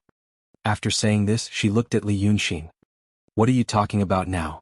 Li Yunxin was about to speak, but Li Chunfeng said, "We're almost done. It's about the matter between the two of you." Yunxin said she has some ideas. Bai Yunxin was stunned and immediately said, "I don't have any ideas." Li Chunfeng smiled. "Oh, the names of the two of you. I mean Xiao Er." Li Yunxin glared at him. But he saw Li Chunfeng also winked at him. It seemed to be saying, "If you don't agree, then you talk to her." Bai Yunxin looked at the two of them and their eyes turned into knives, spears, swords, and halberds. They talked back and forth on the table in silence. After 2 breaths, Li Yunxin stood up. "I have some ideas." He looked at Bai Yunxin. "Let's talk while we walk. Take me to see you, Meng." After saying this, he stood up and walked away. After 2 steps, he turned around and threw a ball of green light to Li Chunfeng. "For you." It was none other than Xie Sheng's remnant soul. From the time they walked out of the restaurant to the time they walked on the crowded street, Li Yunxin didn't say anything. His face looked calm as if he was thinking about something. Bai Yunxin could see this, so she didn't say anything. When she walked, she really looked like an ordinary girl in the human world. She was beautiful and dignified, attracting the attention of almost everyone on the road. But looking at the clothes and temperament of the people around her, he knew that these two people were either rich or noble, so they wouldn't come looking for trouble for a while. Just like that, they walked into a deserted alley. Only then did Li Yunxin stop under an old locust tree that had lost all its leaves. "No matter what Li Chunfeng said to you before, what he promised you, you shouldn't trust him." Bai Yunxin was stunned. She still looked like an ordinary mortal woman. She looked up at him and asked, "Didn't he tell you before that he might facilitate things between us?" Li Yunxin sighed. "There is one thing you may not know, Li Xinyu was saved by me." Bai Yunxin slowly furrowed her brows. "What does this have to do with anything?" "He wanted to use our relationship to make your foster father lower his guard." Li Yunxin looked at her and said seriously, "Then he planned to get rid of him. As for marrying you and becoming in-laws, it was all a cover. I didn't want to do it, so I told you." After a few breaths, a veil seemed to be removed from Bai Yunxin's face. It was the veil that made her look gentle and peaceful, like a mortal woman. A gust of wind suddenly rose on the street, swirling and sweeping away the dust and dead leaves. Bai Yunxin slowly widened her eyes. "Li Xinyu is just an obsession." "She's a ghost cultivator, just an obsession." The female monster's breathing became heavy. "She doesn't know what she wants at all. If she hadn't met you, she would have fallen in love with another strong, good-looking demon. She doesn't like you. You're a smart person, don't you know that?" Li Yunxin sighed. Now we're talking about Li Chuanfeng's plot against your foster father. You think he doesn't know? Bai Yunxin said angrily, but he doesn't care. Chen Zhao won't let anything happen to my foster father, no matter what Li Chunfeng wants to do. Li Yunxin was taken aback. Did your foster father tell you something else? When they were trapped in Hatred's palace in Mount Manwan, they had speculated about the relationship between the Golden Rock, Shinryu, and the art saint in a room. But at that time their knowledge was limited and they didn't get the right answer. Even Bai Yunxin took a wrong turn. But now, from what she said, she seemed to have a clear understanding of the cause and effect between the three. He told me after he got out. Bai Yunxin stared at Li Yunxin. My father was acting with Chen Zhao. She paused and suddenly asked a seemingly irrelevant question. Do you know why he and my mother gave birth to me? Without waiting for Li Yunxin to answer, she continued, because my mother looks like Chen Zhao. Do you understand? They had a relationship and my father still hasn't forgotten her. So you think Chen Zhao will definitely protect your father's life? Li Yunxin frowned slightly, thinking of what Li Chunfeng had said to him before. The plans and things they had discussed today were all told by him to pass on to the underground world. Was it because of this? Chen Zhao really had feelings for the Golden Rock and Li Chunfeng knew it, so he asked him to say it himself? But according to what Taoist Qing Shui said and what happened to Shinryu, the affectionate Chen Zhao didn't seem to be real. On the contrary, Chen Zhao seemed to be affectionate but ruthless. He let out a sigh. Why are you telling me this? Isn't that what you care about? Bai Yunxin stared into his eyes. You feel that being with me is tied to your father's scheme against my father. So you feel that this relationship is not pure and you are being used. But now you should know that what happened between us has nothing to do with my father and your father. My father doesn't care. Li Yunxin was silent for a while and smiled. So that's how it is. But it's not because of this. His tone became calmer and gentler. You know, I'm not a person who can be easily influenced by other things and factors. The obstacle between us isn't what you're talking about. When you said these words, your motive itself. What motive? Li Yunxin thought about it seriously and said, I know you like me, but there's something else in your love for me. You're rational. You think about yourself, the people behind you, and the situation around you. Whether it was when you left with the evil spirit at the foot of Yunshan or when I asked you to leave on the sea, you asked me to leave. Bai Yunxin glared at him. You asked me to leave. When I was at the foot of Yunshan, I had to go back. My father was about to wake up. I also had to prevent my mother from doing anything to you. I also wanted to tell my father not to do anything to you after he woke up. Don't. But Li Xinyu won't leave. Li Yunxin interrupted her calmly. She will definitely choose to stay by my side. I know what you mean. You consider the situation and the overall situation. You stand at a higher position and think for me. You also have a longer view. But Li Xinyu only has one obsession. She only has me in her eyes. For the sake of me, she doesn't think about the future or plans. Ask a normal person to say who is better between the two of you. Everyone will say it's you. You're much more rational than her. Since you know that but I'm not a normal person. Li Yunxin spread out his hands. Look at me. Don't you know me well enough? I'm insecure and selfish. I don't want rational love and affection. I just want a person to give to me without any purpose or intention. Only such a person can make me feel at ease. Even if that person isn't rational enough, can't do anything big, can't think far, it will still make me feel at ease. Yes. You want to say, which love and affection in the world doesn't have some rationality? I also know that the so-called liking and love should be mutual giving by two people. It's very unreasonable to ask one person to sacrifice for the other. But I'm such an unreasonable person. I used to think that I might like interesting souls. But after these things, I realized that if a person has an interesting soul but is rational, I will be afraid of her. I will have a hard time scheming against her, understanding her and guarding against her. If one day her rationality tells her to do something else, tells her to hurt and betray me, how will I be hurt? I know myself. Li Yunxin smiled. I will definitely hurt others. Even those who love me to the point of being rational will be hurt because of this one day. In fact, I also want to ask you, why do you like me? Li Yunxin looked at her. You saved me from the beginning. After that, I didn't do many things for you. Why do you like me? Is it because when we first met, did you feel there was a fragrance in my soul? Or is it because the only person in the world who is worthy of you, who doesn't make you feel bored, is me? If that's the case, how different is your love for me and Li Xinyu's obsession? Bai Yunxin took a step back slowly and shook her head in disbelief. I understand. Whether it's me or Li Xianyu, you've never cared about anyone. You're just like an evil ghost learning to be a human. You're pretending to like her. You don't know what you like about her and what you like about me. I should have known. Li Yunxin thought for a while but still smiled. I see. Then you're right. Or you can think like this. I'm an evil ghost. I'm learning to be a human. I've never loved anyone before, so I don't know what love feels like.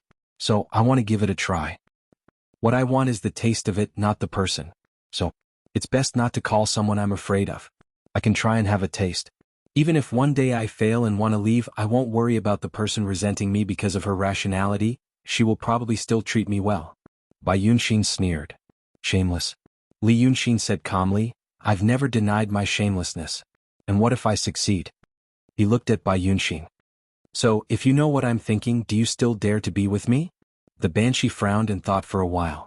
Li Yunxin smiled again. Li Xinyu won't think about it. Now do you understand?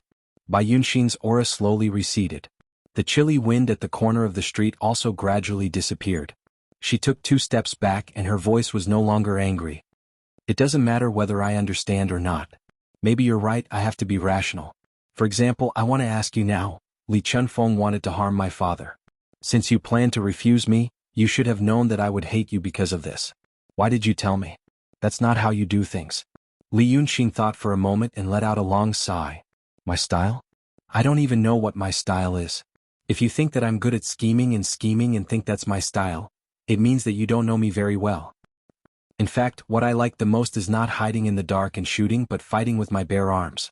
But in the past, I could easily be killed by others if I did that, so I had to use some less exciting methods. But now, I'm already the supreme. The only one who can be my opponent on the land is probably your father. Do you think I'll want to test my strength? You mean you're challenging my father to a duel? Bai Yunxin's voice became calmer and calmer. She controlled her anger very well.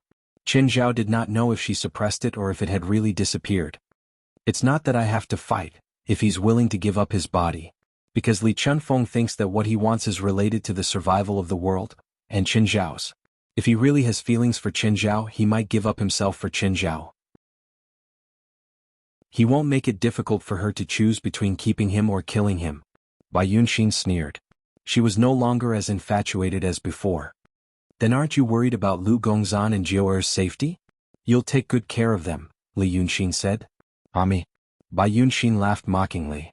Nah. Do you know how Yu Meng and the others got their house? No one would be willing to give up their house, especially one that young Master Yu feels comfortable with. I'm guessing you killed everyone in the room. The dead won't object. Li Yunxin shook his head. What are you trying to say? You kill without batting an eye? But I know you're a good girl. If you hate me, you won't take it out on old Lu and Jiu. Bai Yunxin was so angry that she laughed. How can you be so sure? Because your mate has been with you for a long time. Li Yunxin sighed. When you were lonely, you chased after Jiu and said that you wanted to eat him, but you didn't really eat him. You went up to Cloud Mountain a few times to ask for the feather robe, but the cultivators from Shenmen didn't really kill you or imprison you, not only because your father is the Rock King, but also because you didn't go overboard. You don't treat mortals as people because you don't think they're the same kind. But it's different for demons. A woman who kills a goose with a smile might be a kind girl. Bai Yunxin was silent for a while.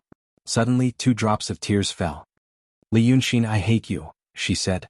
Then she turned into a gust of demonic wind, lifting the roofs of the houses on the side of the street and soaring into the sky.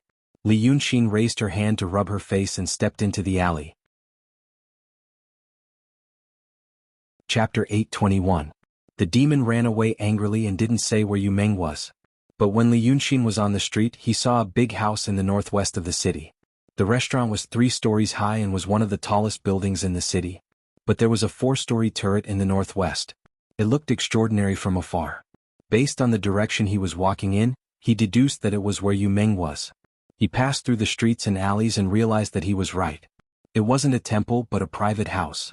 It looked majestic and the street in front of the house was clean and quiet. This should be the rich district of Shuanghu City. He walked through the wall without hesitation. Because the size of this house was very similar to the original house of the Yu family in Weiqing City. The high walls almost took up an entire street. If he knocked on the door and waited for someone to open the door, he didn't know how long he would have to wait.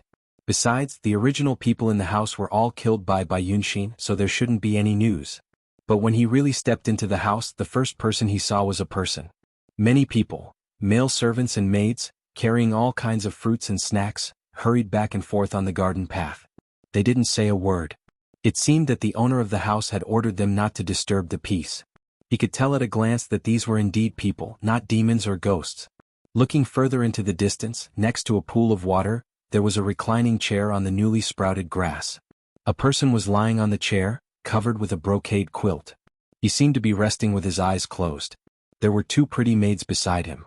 One was massaging his shoulders and legs, and the other was directing the servants to place the food. His voice was also very low. Li Yunshin could understand this behavior. It was a chilly spring and the house had to be heated. Therefore it was not easy to breathe. So he ran out and enjoyed the fresh air of early spring while drinking hot tea under the quilt. It was similar to turning the air conditioner to 16 degrees and then covering himself with a quilt in the summer in his world. But, didn't he kill them all?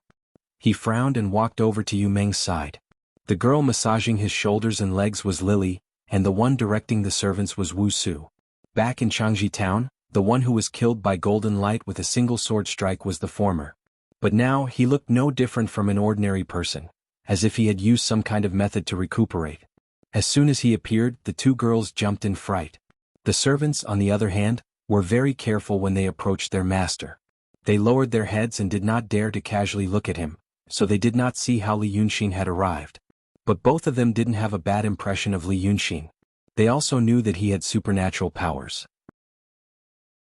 After a moment of shock, they regained their senses and called out in unison, "Priest Li!" Li Yunshin smiled. "I'm not a Taoist priest. I am a demon. You might as well call me Young Master Li." The two sweetly called out again, "Young Master Li." The servants at the side looked at each other, unsure if the demon this person was talking about was real or not. Things were different now than they were in the past. Demons do exist. This kind of thing everybody in the world already knew. At this moment, Wuxia ordered, "All of you are dismissed. Tell your master that my young master is meeting an important guest and will not see any other guests for the time being." The servants hurriedly complied and quickly retreated. Yu Meng then looked up at Li Yunshin, but he was still lying on the chair. "I heard that you have been doing well recently and are already an extraordinary person." Li Yunshin smiled. "It's just your previous realm. Wuxia, have you recovered?" "Rock King helped."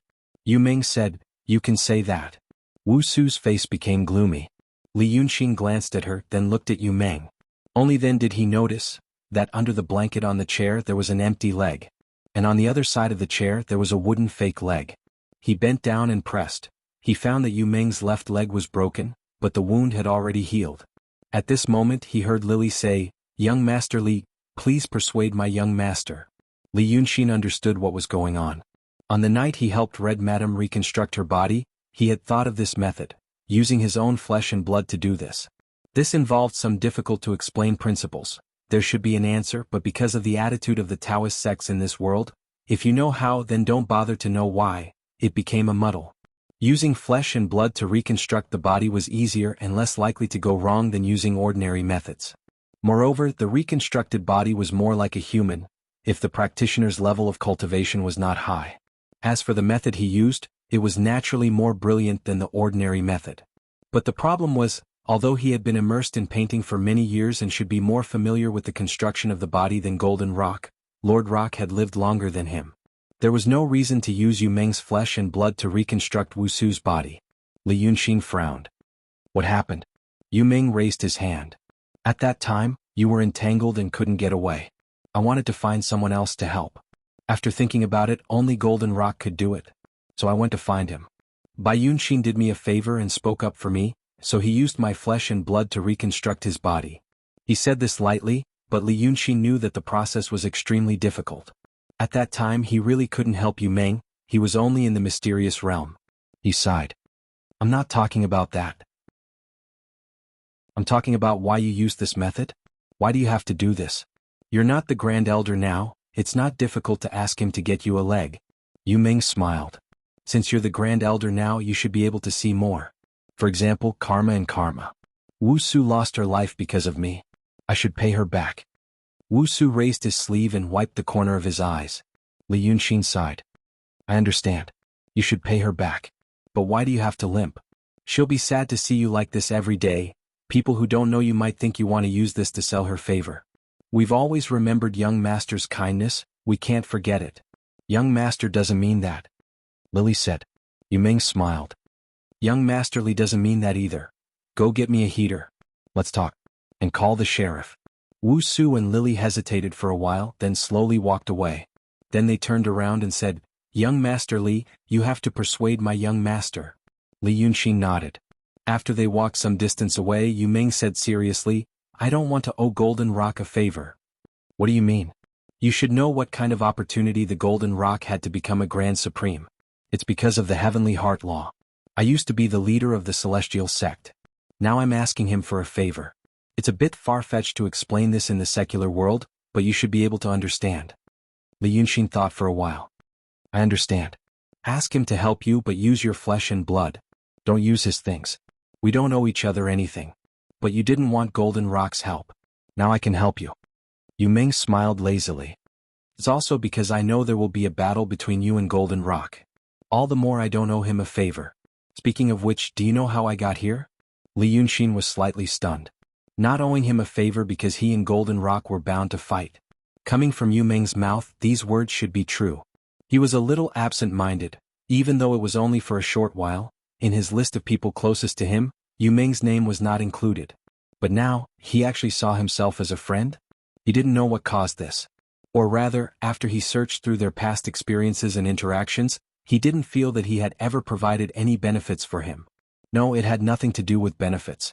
Li Yunxin sighed in his heart. Maybe seeing someone pleasing to the eye and treating him as a friend for no reason. This kind of Jianghu legend was true. It was just that he was still unable to truly comprehend this feeling at the moment. He hoped that one day he would understand. There seemed to be too many things he couldn't understand. So he smiled and skipped this thought. Did Bai Yunxin bring you here? She brought me here. Yu Ming nodded slightly and picked a grape from the small table next to him. He didn't know where he got this grape from in this season. I was worried that she would kill someone. I know her temper. She never sees people as her own kind. Coincidentally, I also know the owner of this house. He used to be friends with my family. He did business. It wasn't as big as my family, but it wasn't small either. Now my family is gone, but my connections and channels are still there. Maybe because of this he treated us quite well. So I told Bai Yunxin not to hurt him. The demoness actually agreed immediately. She said that since you don't like her killing people, let him go. Yu Ming pinched the grape and thought for a while. He retracted his hand into the quilt and looked at Li Yunxin. When she said that, her expression and tone were unusual. I guess she fell in love with you. I also know that you two used to have a lot of connections. So I don't know, what are you going to do to Rock King? It's just her wishful thinking. Li Yunxin sighed. I told her everything before I came here. As for Rock King, it's not about what I want to do to him. It's about me needing someone to protect me. I don't want another uncontrollable powerful being to appear in the Midland. Based on these 2 points, he has to die. Yu Ming thought for a while and suddenly said, Li Chunfeng told me to persuade you to do as he said. From the looks of it, do you have another way? Li Yunxin wasn't surprised at all. His father was actually very similar to him. He would never let go of any possibility. He must have met Yu Ming before he came to Shuanghu City. He thought that Yu Ming's persuasion might have some effect, even if it was only a little, so he told Yu Ming his plan. Li Chunfeng might have a lot of detestable aspects in other areas, but he was definitely a cautious person. So Li Yunxin smiled and didn't hide it from him. From a rational point of view, his plan is brilliant. But it's too despicable. Yu Ming twitched the corner of his mouth. Li Yunxin spread her hands. What? Pretending to marry someone's daughter and then killing her father. Then, you might have to imprison or seal the daughter. Can you accept this? Yu Ming said, yes. So what are you going to do? I'll fight with him. Li Yunxin said seriously, before I came here it was just an idea. But after hearing your evaluation of him, I think my plan can be implemented. If I lose, I'll find another way. If he loses, he'll give me his body and I'll protect his soul. The current situation isn't good for him. I guess he won't dare to go back on his word. A mysterious smile appeared on Yu Ming's face again. Li Yunxin frowned. What are you smiling at? I understand. Yu Ming said with a smile, you have another plan. Right now it's just a cover-up. Speaking of this, I'm really curious. How are you going to plot against the real Grand Supreme Master? After all, your cards are on the table. I'm serious. Li Yunxin said seriously, I want to fight to my heart's content. Let's have a decisive battle on the top of the Forbidden City. Let's have a showdown between masters. It's also a wish. Yu Ming just smiled. The most interesting thing is that even I know this is not your style. Jin Peng and Bai Yunxin should know better. You put out this cover and they will see through it at a glance. Then they will wonder why you said and did this. So you plan to use this method to disturb Jin Peng's mind, forcing him to be cautious and not dare to harm Lu Gongzan and the ninth young master? Then ask him to invest a lot of energy and attention in the easy to think of things, and then you attack him unexpectedly like before? Li Yunxin sighed and did not speak. Yu Ming smiled. Okay, I won't guess. He pointed to his broken leg again. The reason why I didn't make a new one for myself is that I don't want to get involved in these things anymore, and I don't want to deal with any supernatural powers. I just want to be an ordinary person in this life, a rich and happy ordinary person. So what's the big deal about losing a leg? After all, I have someone to take care of me. Li Yunxin looked at him. Are you serious? The two little girls will not have an easy time. I'm looking for a house. Yu Ming said, Shuanghu City is not bad. I plan to live here. When the house arrives, I will marry the two of them and make them my second wives. Li Yunxin shook his head. You Shenmen sages are really interesting. You just want to be immortal and don't want to care about the world. As for the other two, they want to cultivate their feelings again. In the end, you are all running away from the past and we have to clean up the mess for you. Yu Ming smiled. I helped you take care of the cat demon and you do one more thing for me. Then I can really draw a line between you and me. You don't have to worry about the world calamity. Being a free rich man is much more interesting than being a Shenmen sage. Li Yunxin nodded. What's the matter? Tell me. Make me rich for a lifetime. It's not troublesome, just a few decades. I want to be rich. Li Yunxin thought for a while. Making you rich and not asking you to cause trouble. It's much more difficult than asking you to cultivate for a long time. Okay, I'll promise you this. As he said this, he saw a black shadow rushing over from afar. The voice sounded like it was crying. Your Majesty. Chapter 822. Before he could react, he was hugged by the cat spirit. The cat spirit rubbed against Li Yunxin's chest, chin, and neck as soon as she was in his arms. Luckily, her hair was tied up in a bun. Otherwise, the jewelry she wore would have been rubbed into gold and silver foil. But it wasn't a cat, it was a living, beautiful woman. Just like a pheasant used to get up early, a cat still had the habit of being coquettish. Her delicate body wriggled in Li Yunxin's arms. Those who did not know her real body might think she was a snake spirit. Li Yunxin was confused by her enthusiasm. In the past, the cat spirit liked to wink at him occasionally. She was the boldest and the most lively one among the four monsters. But now, because they had been separated for so long, she was much bolder than before. He just stroked her hair and said softly, Okay. Yu Ming looked at them and coughed. Okay, you guys take your time to catch up. I won't disturb you. After saying this, she lifted the quilt, took out her fake leg and skillfully put it back on. Then she stood up and walked out of the garden. She could move freely. She didn't look like she was disabled at all. Li Yunxin remembered that she used to be a top master in the secular world. It seemed that there was no need to make another leg. Maybe she could make an iron leg in the future and float on the water. After Yu Ming left, the cat spirit left him. She looked up at him and blinked. Suddenly, the sweetness faded away. My king, did you see Bai Yunxin? Li Yunxin was surprised.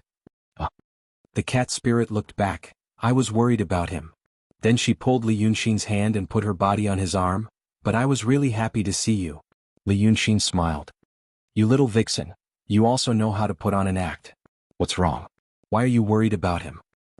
He was chatting happily with Golden Rock in the Mocking Heavens Palace. The cat demon blinked. The Mocking Heavens Palace, Great King, is where the Golden Rock lives. I stayed there for a few days and the Golden Rock wanted to adopt me as his daughter, but I ignored him. Li Yunxin was stunned. You've been in contact with Golden Rock? Does he like you? That's exactly what I wanted to tell the king. I think you'll definitely need it. The cat demon squinted happily. Yu Ming brought us to the Heaven Mocking Palace. I thought it was a good opportunity to take a closer look. If the Great King were to fight with the Golden Rock in the future, it would be good to know what kind of person he is. Li Yunxin rubbed her head. Thank you. The cat demon laughed even more happily after being praised.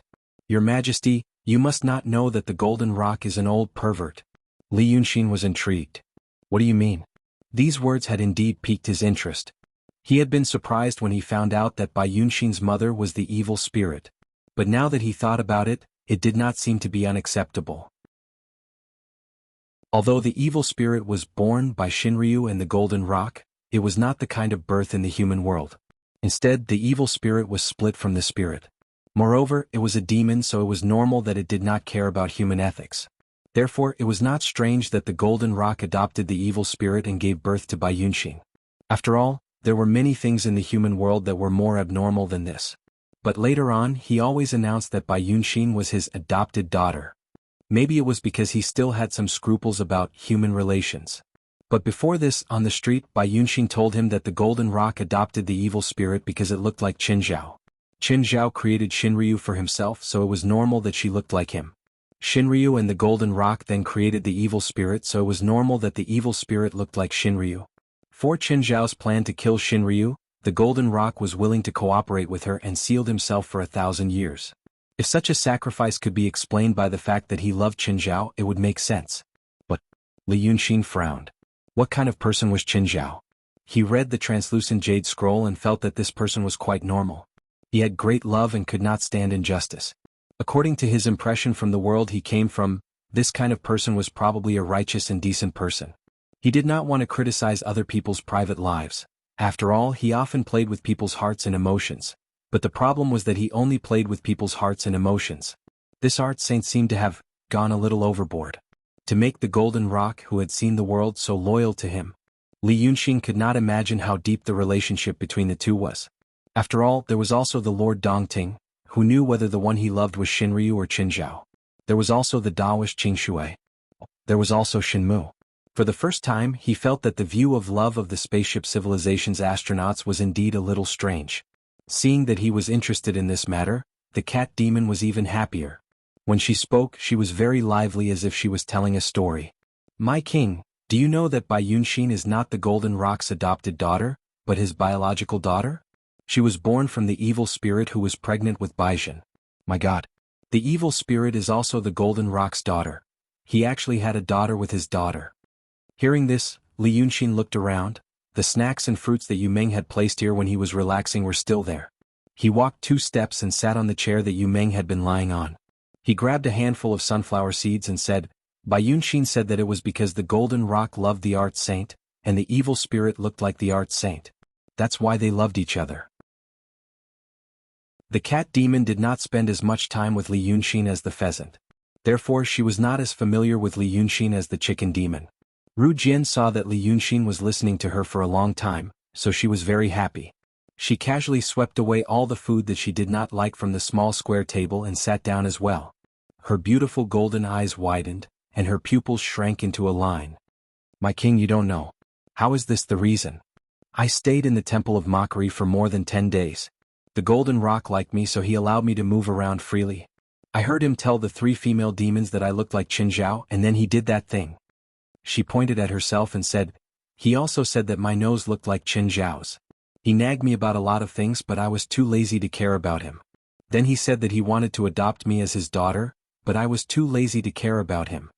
Li Yunxin ate 2 melon seeds and thought for a while. What kind of person is the golden rock? Not as beautiful as my king. The cat demon also thought for a while. He said that he was an old man, but he was not very old. He said that he was a young man, but he was a little older. Looking at his appearance, I can't tell how old he looked. But anyway, if I had to say, I would say that he was an uncle. Li Yunxin nodded slightly. What about his personality? He was an old pervert. He always talked with a smile, but it was not the kind of smile that other demons had. It looked like he was really smiling. He also wouldn't kill people while smiling. When he really wanted to kill someone, he would put on a straight face and say that the person had done something wrong. The cat demon frowned. But he was not an easygoing person either. I stayed for more than 10 days and I saw him kill 3 people. 2 of them seemed to be incompetent, and I don't know why the last one was. He looked like a person. Li Yunxin nodded again. What did he say to you? About Qin Zhao?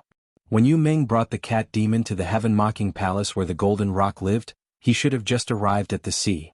Xi's mysterious realm did not have much of an advantage. But according to the cat demon, the golden rock was very nice to her. This could not be explained by Yu Meng saying that he owed the fruit of fate. There must be a reason for this. It was not because he was afraid of the cat demon's master, but because of something else. He said that he and the art saint were so congenial and in love with each other. He also said that the art saint had gone underground for some reason, so he was left to guard the world above so that nothing would happen to the world. When he said that, he looked like he was about to cry as if he was sincere, but my king, don't be fooled by him. He always acts like this when he says this to everyone. He also said that when he saw me he thought of Qining. He also said that it was not because I looked like him that he wanted to be a substitute, but because of this, the two of them were fated. It could be considered a memorial for that dead relationship. The cat demon shrunk her neck as she spoke. It's so disgusting. I ran away quickly. Li Yunxin pinched a seed and peeled it slowly. A thought came to him. Bai Yunxin said that the golden rock was not worried about being killed because he felt that Chen Zhao would protect him. He also felt that the golden rock was willing to do so many things for Chen Zhao because they had a close relationship in the past. The cat demon also said that the golden rock was an old pervert who could not forget Chen Zhao. He also really had a child with the evil lord who looked like Chen Zhao. He should be able to tell from this information that the Rock King was indeed deeply in love with Chen Zhao. Then, why did that old thing tease the cat demon like he was playing? Because he was Chen Zhao's new favorite, and worked for them above ground, so he felt neglected and abandoned. That's why. This kind of deduction made sense for ordinary people, but it didn't make sense for the Golden Rock. Chen Zhao was a smart person. The Golden Rock, who could work with a smart person like him and was told the inside story, should also be a smart person. Now the smart Golden Rock was facing a challenge. There was another Grand Supreme on Midland who could shake his position. In his opinion, this person had also gained Chen Zhao's favor and had the intention to replace him. If Li Yunxin was the Golden Rock, he would have to worry about his own life. Chen Zhao even killed the Shinryu, not to mention the Golden Rock. Moreover, she had been underground for many years without any news. She might change her mind again. He would not be like the Golden Rock, who felt that Chen Zhao will definitely protect my life. He should try to contact Chen Zhao again and find out what was going on. At the same time, he would prove to Chen Zhao that he was more useful than that person. But this was not easy to achieve.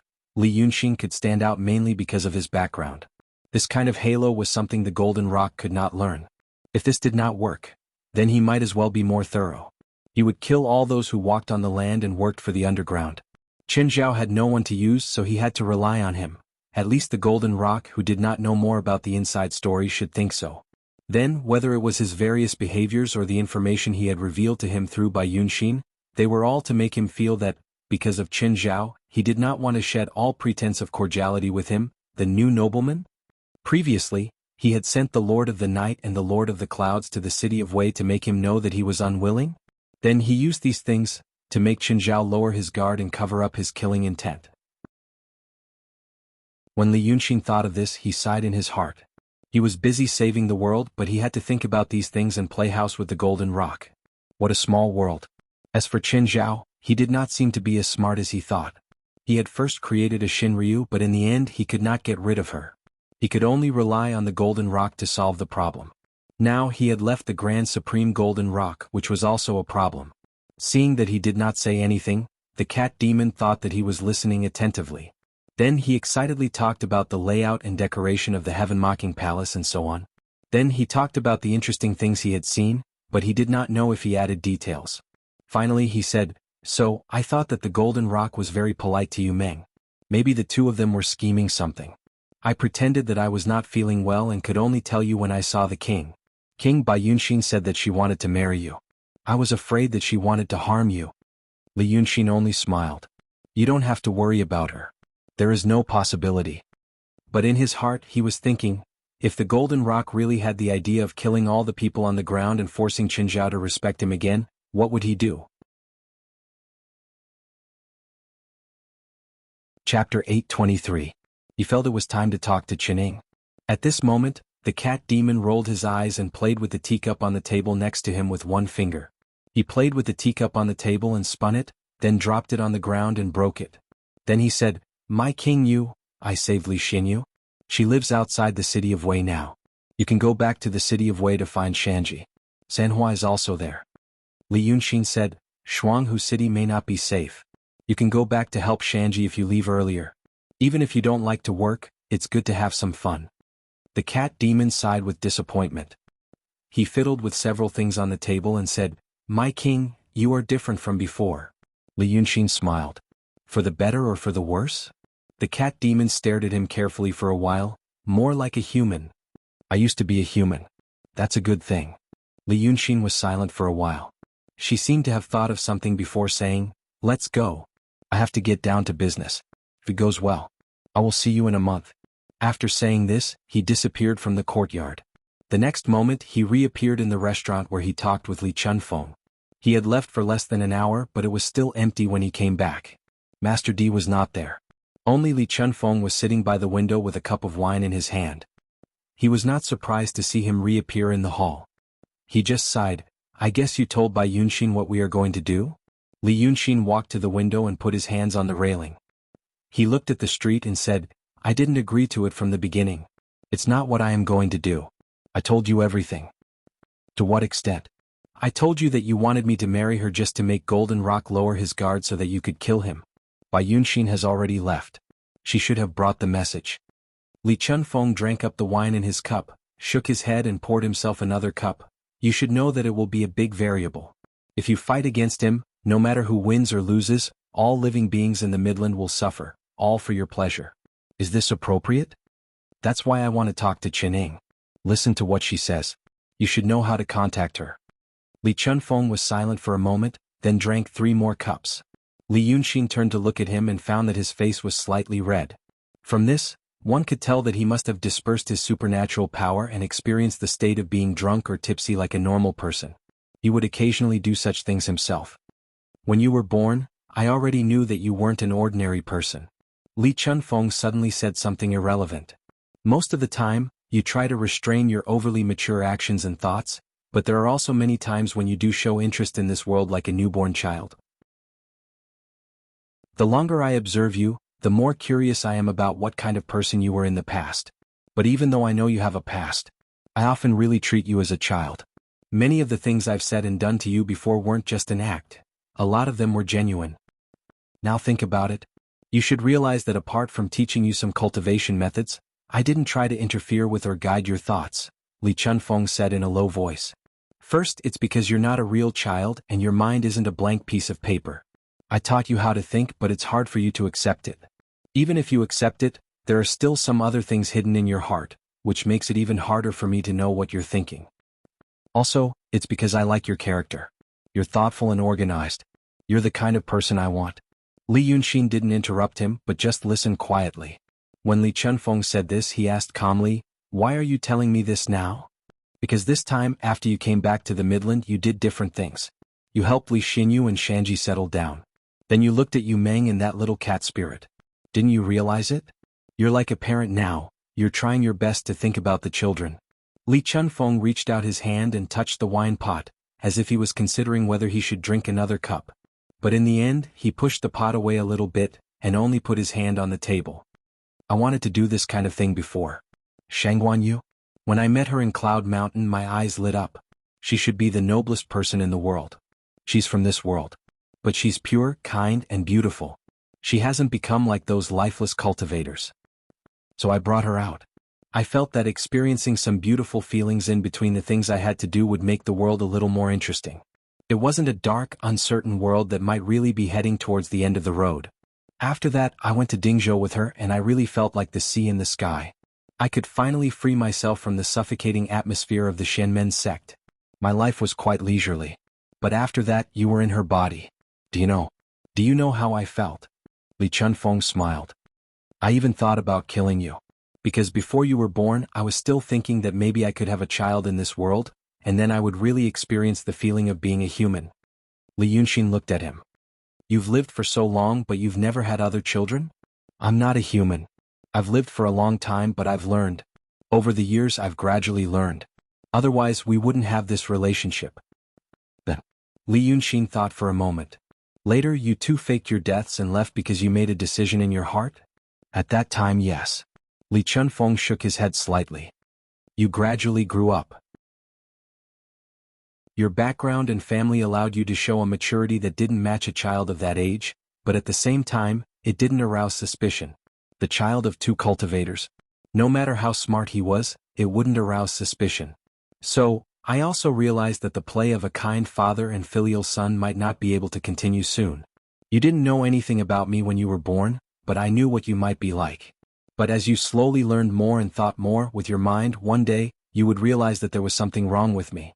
I didn't want to wait until that day came. Li Yunxin shook his head. If I had waited until that day, maybe it wouldn't be the situation now. The reason why I don't like you now is not because you hid a lot of things from me from the beginning, I also hid a lot from you. It's because you faked your death. I used to like the first 10 years very much. I thought that you were a good father. Shangguan, you could be considered a good mother. My parents were healthy, I didn't have to worry about food and clothing, and I could experience some magical things. I was very satisfied with this kind of life. So, I paid a lot of feelings, for the first time. But later you played the game of disappearing, consuming my feelings once. Then, you used me as a chess piece, in your words, consciously molded me into what you wanted. Li Yunxin looked at him. I can't accept this kind of thing. You should have told me clearly from the beginning, for example, the matter of using by Yunxin. You should have told me from the beginning instead of making decisions for me. Li Chunfeng heaved a sigh. I understand now. But what you did before was because you were too good at acting. Do you still remember? When you were 5 years old, I took you to the full moon cliff to attract the rosy clouds. At the top of the full moon cliff, there was a huge rock that was about to fall. I asked you to climb up and sit on it, and then I asked you if you were afraid. You said you weren't afraid. I asked you why, and you said, I know that Daddy did it for my own good. Li Yunxin tilted his face as if he wanted to avoid something and said, it was because I knew that you would be happy if I said that. As long as you were happy, I would have a good life. Li Chunfeng smiled. When you were 9 years old, I told you a story when I was explaining the scriptures to you. It said that there was a young man who followed his master and cultivated for 3 years. One day when he woke up, he found that his master and his master were no longer there. He was sleeping in an empty field.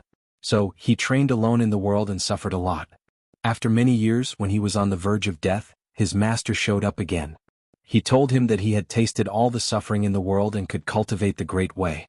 But that person was no longer a young man but an old man. He was furious.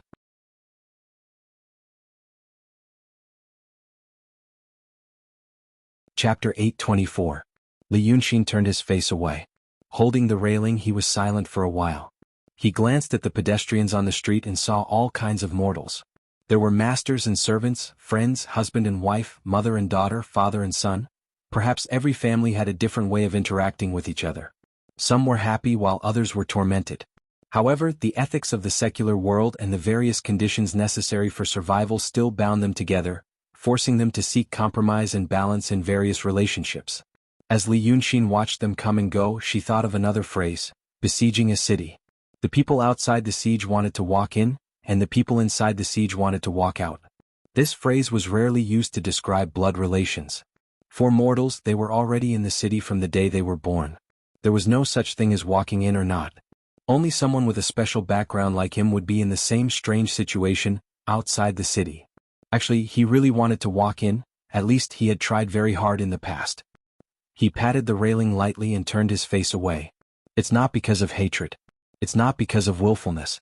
It's just that our values are different. I don't mind if you want to kill Jean Peng, but I can't use marriage as a cover. That's my bottom line. For other things, I agree with you asking me to talk to Qining, and I want to do it now. Your apology means nothing to me. He paused. I've gotten over it. Li Chunfeng finally heaved a sigh of relief.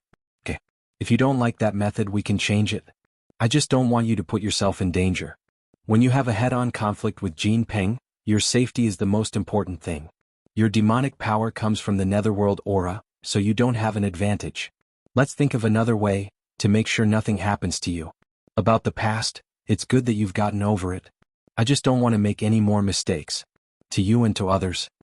Li Yunxin smiled. I hope so. Then let's talk about Qining. Li Chunfeng activated his divine ability, and the tipsiness on his face immediately disappeared. Before you meet her, I have something to tell you. I have been in contact with her, and I have some idea of her character. This person, her thoughts are not deep. What's scary is her temperament. Li Chunfeng said slowly in a low voice, When you first met her, you'd think she was an innocent woman. Lively and cheerful, just like those women in the mortal world who didn't know the dangers of the world. But in reality, this person is decisive and has an extremely cold temperament. Whether it was the Shinryu, the Golden Rock, or the people of Shimizu, she used them all. Perhaps she did have some feelings for them in the beginning, such as love and friendship. But once he had no choice but to abandon these feelings, he would not be reluctant to part with them. In the secular world, when people interact with others, they are as warm as fire one day but fall out the next day. She is similar. Li Yunxin was slightly taken aback. The Chen Zhao that Li Chunfeng mentioned was something he didn't expect. Previously, when he saw the various traces she left in this world, such as those clumsy paintings, he felt that the art saint was a mischievous girl. But after reading the diary she left in the Jade Scroll, his impression changed. He felt that she was mischievous but also kind and responsible. After learning about Chen Zhao's various affairs from the people of Shimizu, this image became complicated in his heart. But he also knew that this was due to her special social environment in the past. In fact, she was very much like the kind of person who didn't care about sex, who was passionate and heartless. This kind of person might have a messy private life, but when it came to doing business she would have a certain sense of responsibility and morality. Of course, it referred to the morality of some grand goals. But he didn't expect Li Chuanfeng's evaluation of her was extremely cold temperament. But thinking about it carefully, it didn't contradict the previous impression he had.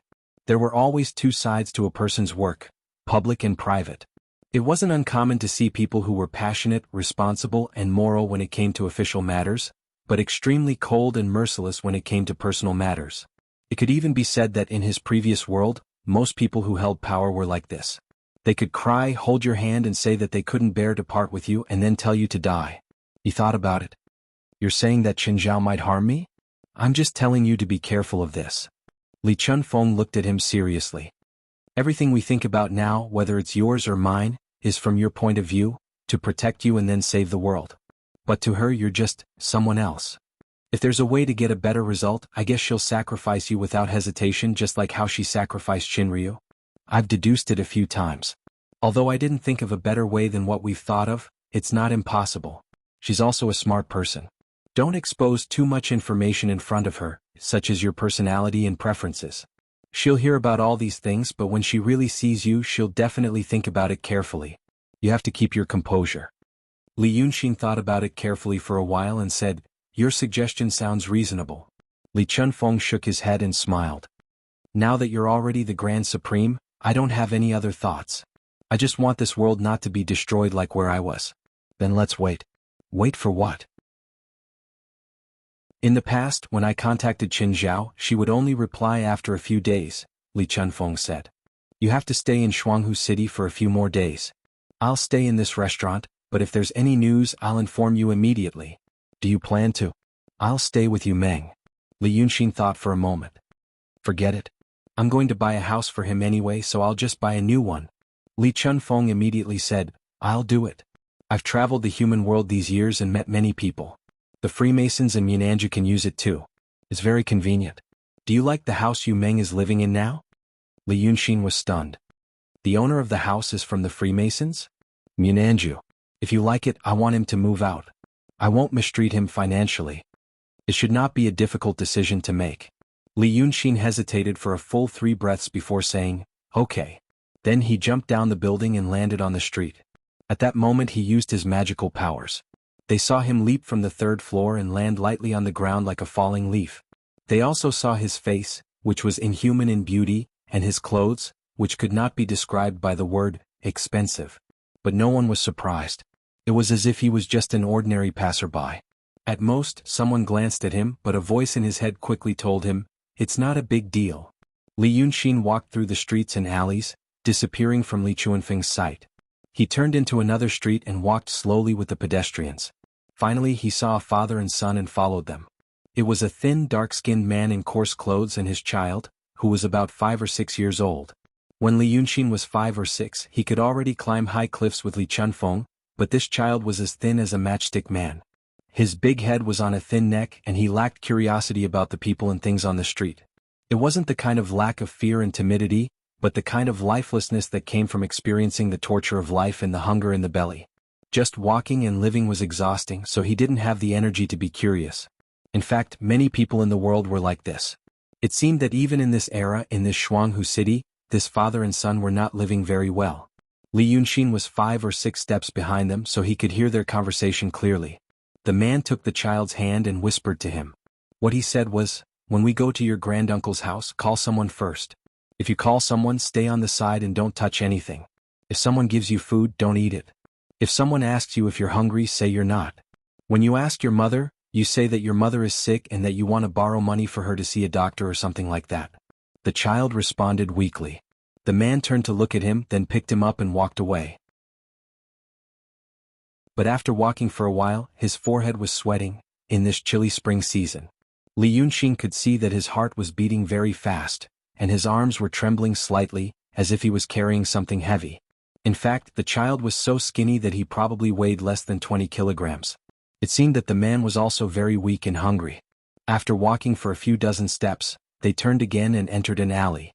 The first house in the alley had a black lacquered wooden door with 2 pairs of small stone lions in front of it.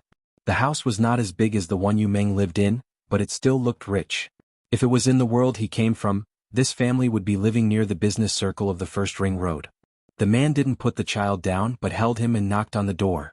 The door opened and a servant in green poked his head out to take a look. His expression didn't change and he only said politely, "Granduncle is here? I'll go and inform him." Then he looked at the child in the man's arms and said, "Young master has grown up again." Then he welcomed the two into the door and asked them to sit by the door and wait.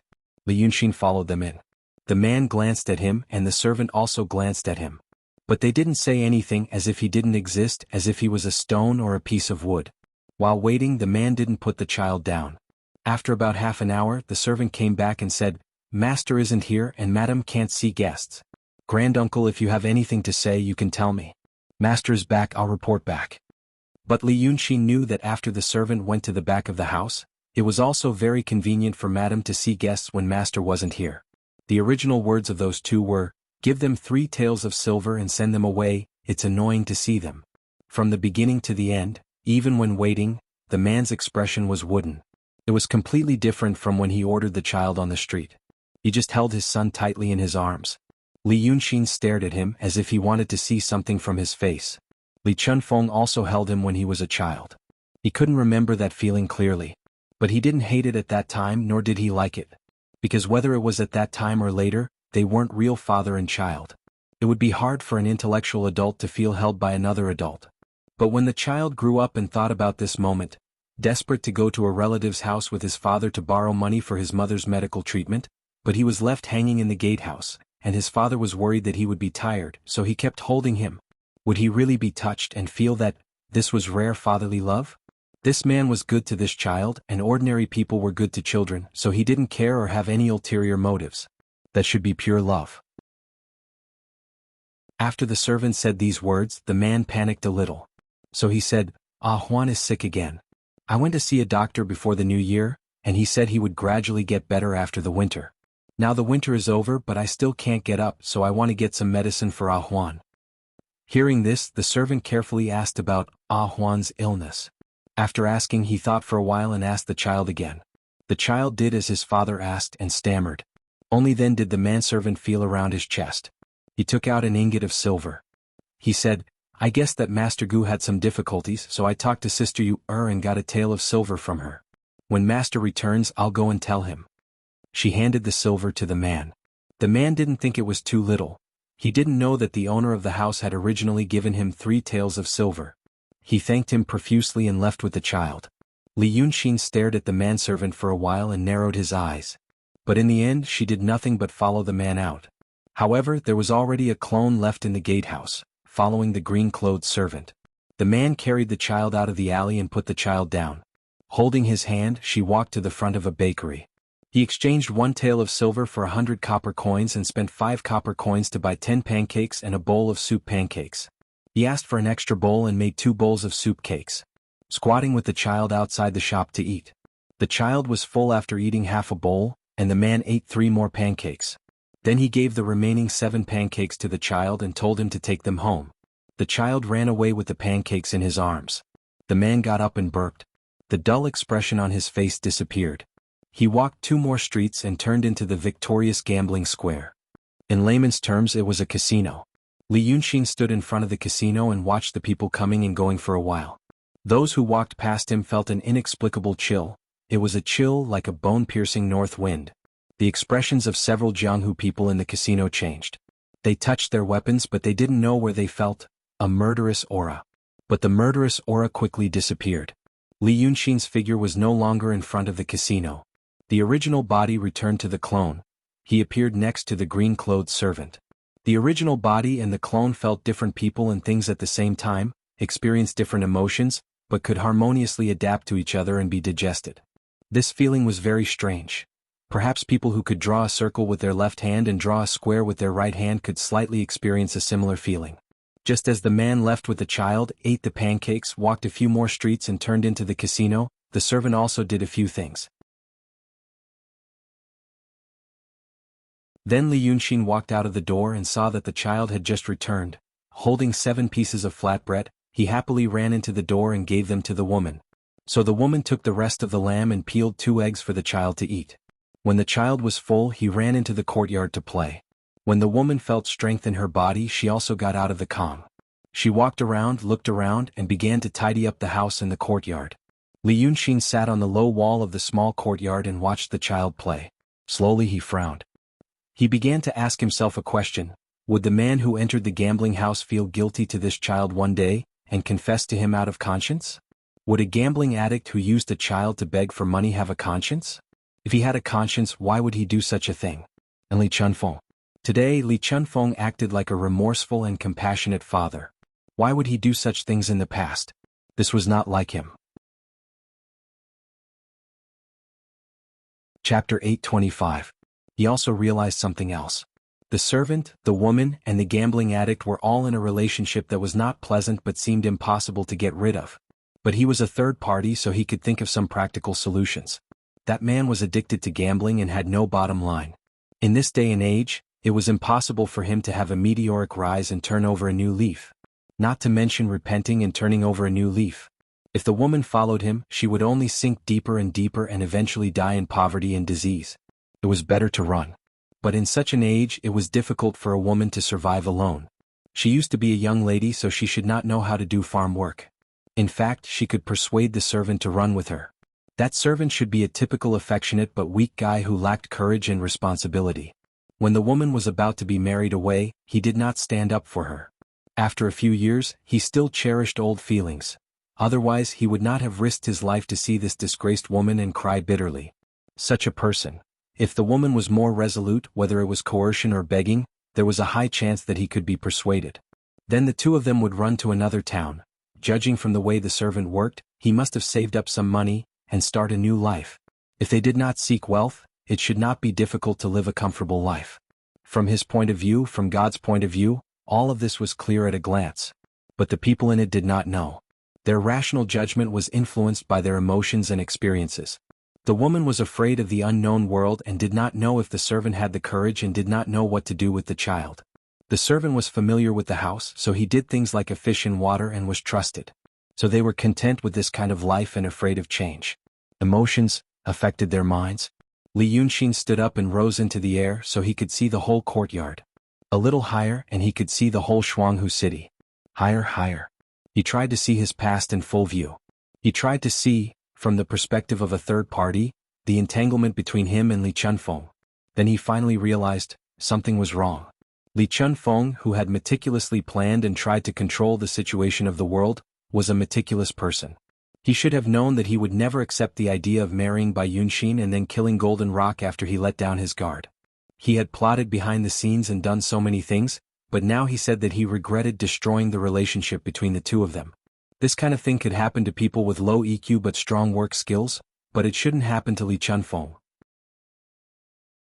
The reason why he had not realized this before was that, like the woman, he had been caught up in an emotion and had lost some of his rational judgment.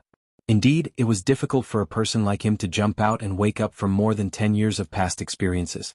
But Li Chunfeng was acting for her to see. What was he trying to do? What he said about saving the world, was it true or false? As for what she was thinking now, was it because she had really jumped out and accepted it, Or was it because she was still affected by the unwillingness and uneasiness in her heart, that she still made the wrong judgment and misunderstood him? Li Yunxin stayed in the cold wind high up in the sky for a long time, his gaze fixed on the restaurant where Li Chunfeng was staying in Twin Tigers City.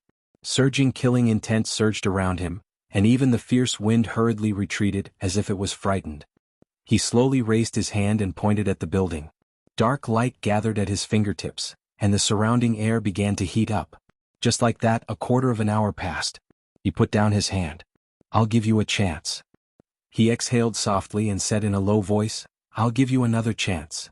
After staying in the sky for a while, Li Yunxin finally returned to the ground. At this time, the woman had already cleaned up the courtyard, got 3 sticks of incense from somewhere, and burned them in front of the door. With Li Yunxin's current realm, the power of faith from incense was almost negligible to him. But if one were to carefully observe it, they could still feel it. Therefore he realized that when this woman was murmuring some incantation and worshipping someone, her sincere gratitude had actually flowed into his own body. The person she was worshipping was the leader of the dragon cult, the Wei River Dragon King. Therefore he also realized that no matter whether Ing Juren had changed or not, there was one thing that he had done very well. Wherever Rong Jun went, people would only worship him, the god. Ever since he came to the land, he had been using his power cautiously. Because his body was filled with netherworld power, he knew that he couldn't replenish it easily. Therefore, in this midland, every time he used it, he would have less of it. But now, it seemed that if he stayed in this place long enough, he would slowly become stronger. More and more people had been worshipping him. He glanced at the woman again, then turned around, leapt down from the wall, and walked away. Before, when he was at a low stage, the power of faith from people had flowed into his body, just like a small stream flowing into a small pond. He could feel that his body had changed quite obviously. But as his realm got higher and higher, the power of faith that flowed into his body was like a small stream or a river flowing into a vast and boundless ocean. If he did not deliberately explore it, it would be difficult to feel anything clearly. Since he realized that he had received the incense from that woman, he paid attention when he slowly walked out of this slum area. Therefore he realized that it was not only that woman who was worshipping him, but there were also other people.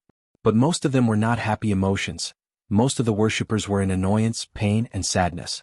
They were probably pitiful people who could not find any way to change their fate or get out of their predicament in the real world, so they placed their hopes on the god. But they did not know that the god they were worshipping also had his own troubles and worries, and it was impossible for him to fulfill their wishes one by one. Even if he had the White Hell King's dermic art of myriad incarnations, he wouldn't be able to do it. Li Yunxin sighed and did not pay attention to it anymore. Therefore, the disturbing emotions that he experienced were also pushed out of his consciousness. He used a quarter of an hour to leave this slum area, and stepped onto a slightly cleaner street. The houses with high walls and green tiles gradually increased. Although it was not very grand, he could tell that the people living in it had already solved the problem of food and clothing. Therefore, they had the leisure to plant a tall loquat tree in the courtyard, or plant some flowers outside the wall or in front of the door, and set up horse posts. He turned into an alley and walked towards the area where Yu Meng lived. He had just taken 2 steps when he heard someone say, "Hey Li Yunxin."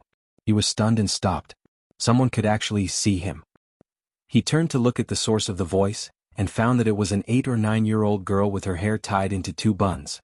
She was sitting on the wall of her own courtyard, next to an old locust tree.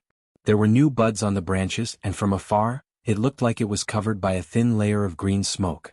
The crown of the tree also protruded out of the wall. The girl should have climbed up the tree. Seeing that Li Yunxin was looking at her, the girl waved her hand, "Come here." Li Yunxin frowned slightly, and used his power to look at her. He found that it was really just an ordinary girl, not a clone or an illusion. There was no demonic power, spiritual power, or netherworld aura in her body. After being stunned for a moment, the girl tilted her head and said with a smile, "I'm Qining. You're looking for me?" Li Yunxin slowly relaxed his brows, and looked at her carefully again.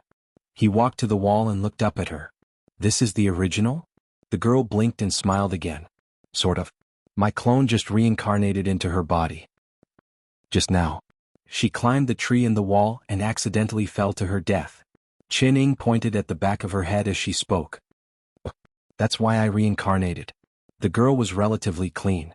Even if there was some dust, it was normal for naughty children of her age to play. But the hair on the back of her head was wet, and she was indeed bleeding.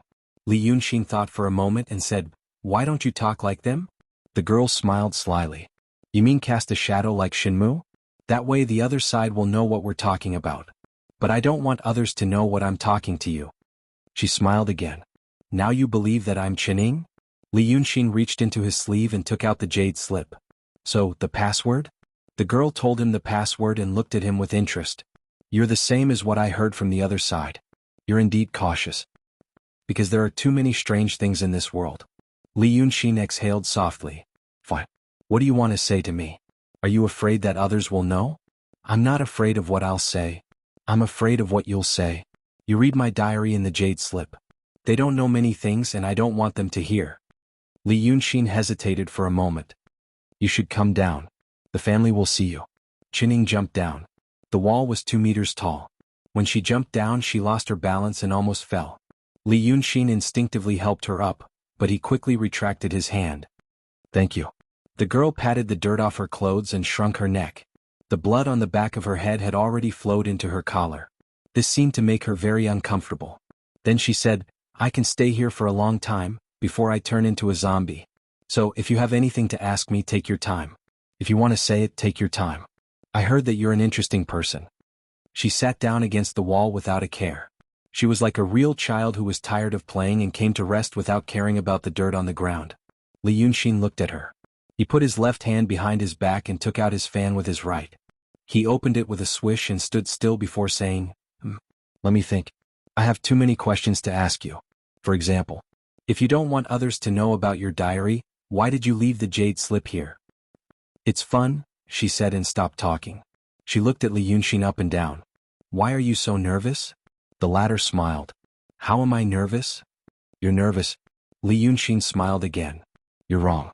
"Why else would I fan myself?" the girl said, giggling. "Do you feel like you can't place your hands and feet properly? That's called elegance. But you're holding the fan upside down."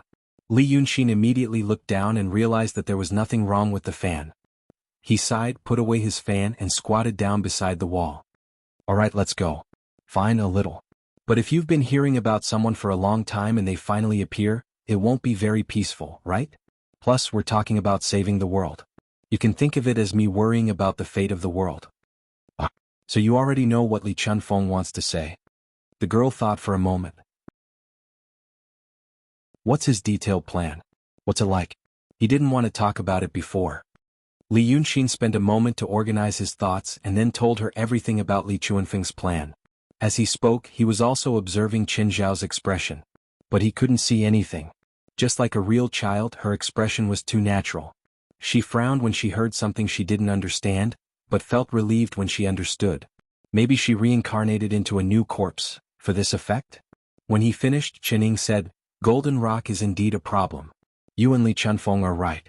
We can't let him become a threat and an unstable factor. But, if you fight him alone, what if you break his body and he can't use it?" Li Yunxin smiled. "There's always a way." The girl frowned and thought for a moment. "Actually, it's not a big deal if he's broken. At most, it'll be a bit troublesome to save Zhao Jin. Actually, it's not a big deal even if we can't save him." Then, Li Yunxin only said 2 words and stopped. He felt that what Qin Zhao said just now might be one of the things she didn't want the person over there to hear.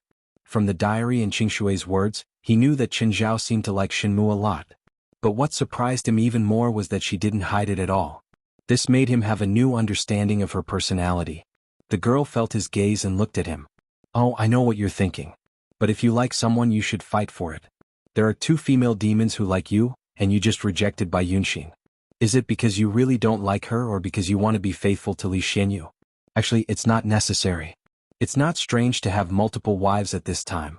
They won't be unable to accept it." Li Yunxin frowned. "Let's talk business. People in your era can't accept it." Qin Zhao smiled and winked. "It's okay. You'll get used to it slowly." Li Yunxin crossed his arms and rested them on his knees. "We have different views on this issue, so let's not discuss it for now.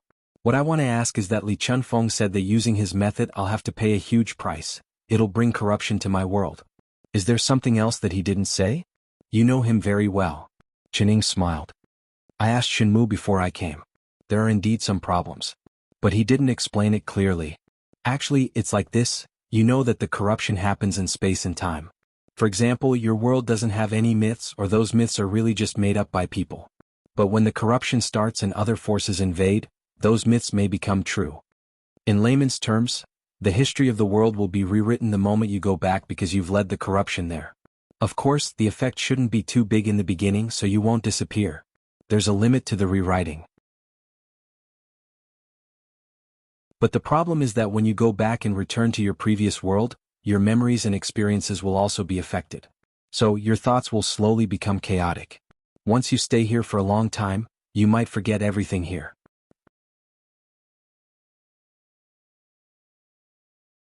Chapter 826. Forget. Li Yunxin frowned. How long will it take for me to forget? Maybe a few days? Maybe 10 days? Anyway, very soon. That's because you have the power of this world in your body. But that power will also be restricted when you go back. You definitely won't be able to be the Grand Elder there. I don't care about that. Li Yunxin thought slowly and said, worst comes to worst, I'll go back for a few days and then come back. It'll be like a vacation. But what does it mean when legends come true? How many gods appear out of thin air? The girl thought about it. She looked innocent, but because of her serious expression, she looked a little cute. As they spoke, people passed by in the alley, but they ignored Li Yunxin. Occasionally, someone would recognize the girl and say something like, Qiu came out to play. Qin Zhao would then smile sweetly at them. Who knew how the person would feel when they found out that the girl had fallen to her death and that she was already a corpse when she smiled at them? Because of inertia. She fiddled with her fingers. Your world has inertia too, because of the inertia of the original rules. So, when changes are made, the rewriting of history will first fill in some places that are full of possibilities. It's hard to say. The principle is very complicated. But think of it as something like wishes in this world. People like to believe in those myths and legends, so they might attract things from the outside world. Or rather, when things from the outside world come to your world, they like to find things like that first. Look, when I drew Shinryu and Kyuko, I stayed in this world for a long time and created many legends about the divine dragon before I drew them. Because it's easier this way.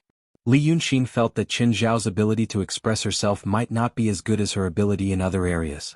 He thought hard for a while before saying, you mean, after the two worlds merge, if there are creatures in the other world like Li Chunfeng, then if they want to invade our world, they'll most likely appear in the form of the gods in our world's myths and legends? Because that's what people thought in the past, so they're like, some kind of emptiness? Something like that. You speak better than me. Li Yunxin ignored her compliment. Then, will there be other creatures? You said that if I return to my world, I will bring the erosion here with me. But the universe that is merging with this world doesn't seem to have any living creatures, right? Probably. Qin Zhao smiled at someone who seemed to know her and then looked at Li Yunxin. So you see, this is one of the risks that Li Chunfeng didn't tell you. If there were no other creatures, then your world would be the same as ours, slowly changing. For example, the revival of spiritual energy, the gradual emergence of people with special abilities, and so on. And because history has been completely rewritten, people won't feel like it just happened. They would take it for granted that those people had existed since ancient times and were just hiding. But from the perspective of that world at that time, that was indeed the case. She paused and stopped smiling. She looked at Li Yunxin seriously. These are the risks that you'll probably have to bear, or rather, the risks that you'll bring to your world. Actually, for the first time, she looked like she wanted to say something but stopped herself.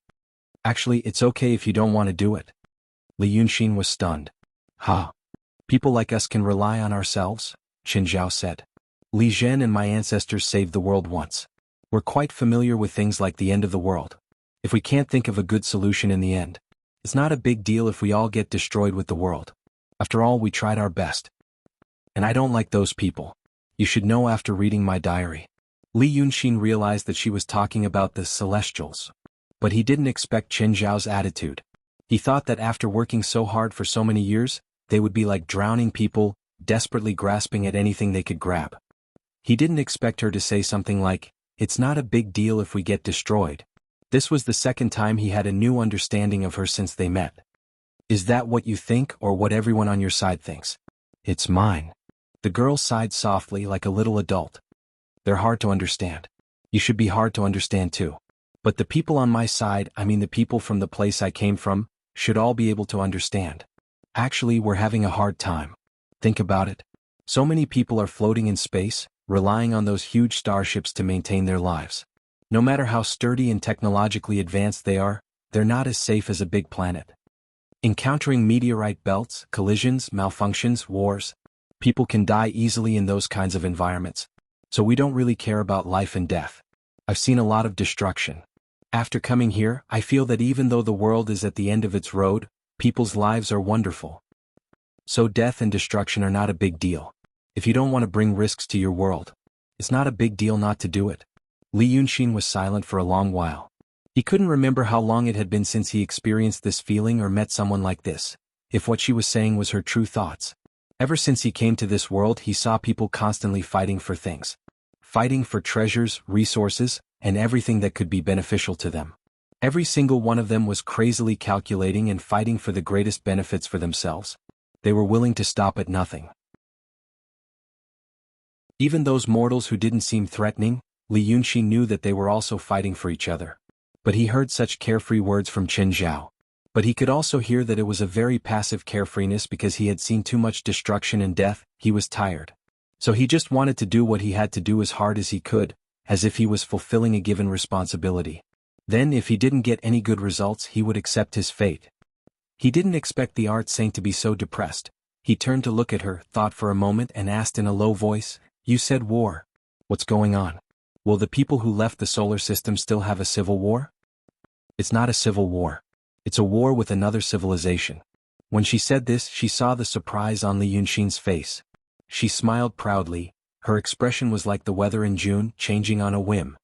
"Hey, there's nothing to be surprised about. We've been fleeing for tens of thousands of years and passed through 2 large galaxies. It's natural to meet other civilizations." "Okay. But aliens? It's the first time I've heard of one." Li Yunxin scratched his head. "Why did you start a war?" He felt very relaxed when he was with this mysterious art saint, who was deep and cold in Li Chuanfeng's heart. Perhaps it was because of her childlike appearance.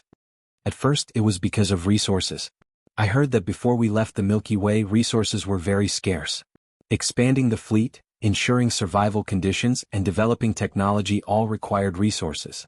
But at that time, we didn't know how long it would take for the erosion behind us to catch up, and whether there would be any unexpected changes.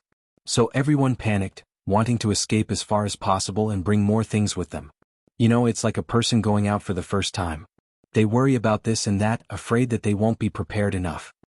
So almost everywhere they went, they tore down everything. Then they met some alien civilizations.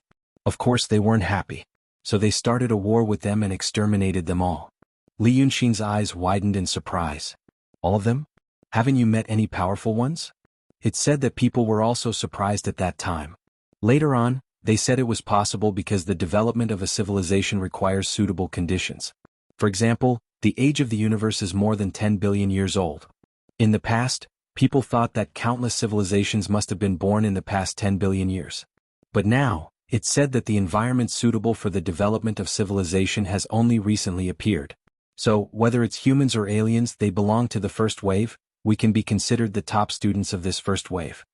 But the current saying is that the environment suitable for the development of civilization has only recently appeared, so both humans and aliens belong to the first wave. We can be considered the top students of this first wave. Actually, it's also because the erosion happened in the solar system. We have a lot of technology from the outer universe. It's a great advantage." Li Yunxin sighed, not knowing what to say. But for some reason he felt that he was honored by it. At that time, our starship civilization was called the Destroyer. The aliens called it Far. After that, they slowly adapted to life on the run, and they were not so afraid and anxious. They might stay in one place for a period of time to rest, or even stay on a planet with better conditions for a few generations. Some people got used to it and didn't want to leave, so we left them there and the rest continued to move. In fact, this is also because of inertia. Moving forward is dangerous and difficult, but we can get a lot of things. We can get things from other civilizations, from a different cosmic environment.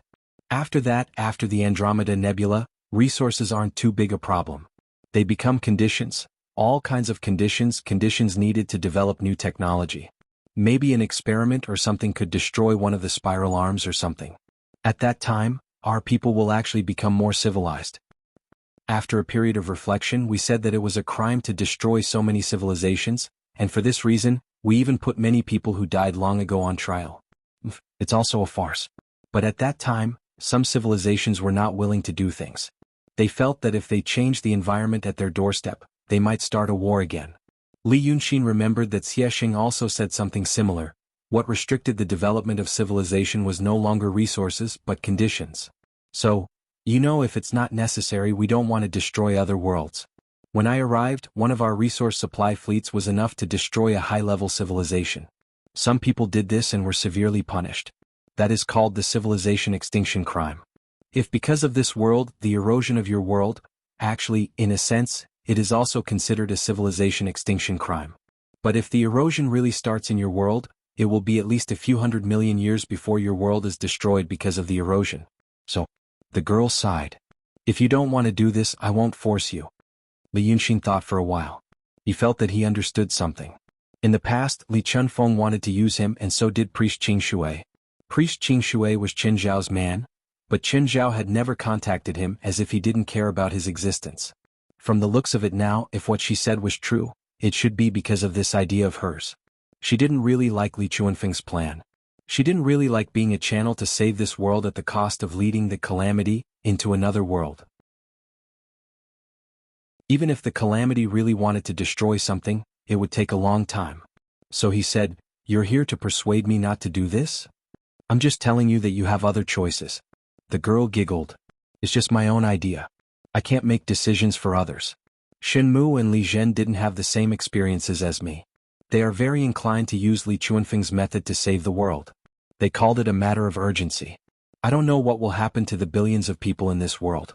That's why I'm actually shirking my responsibility. I'm pushing this responsibility to you so that you can make the decision. The lives of billions of people are heavy and it's not easy. Just look at Li Zhen now and you'll know. Li Yunxin thought for a while. I also agree with this method. But I don't know if Li Chunfeng. I don't know how much more he's hiding and whether it will be the good result he said.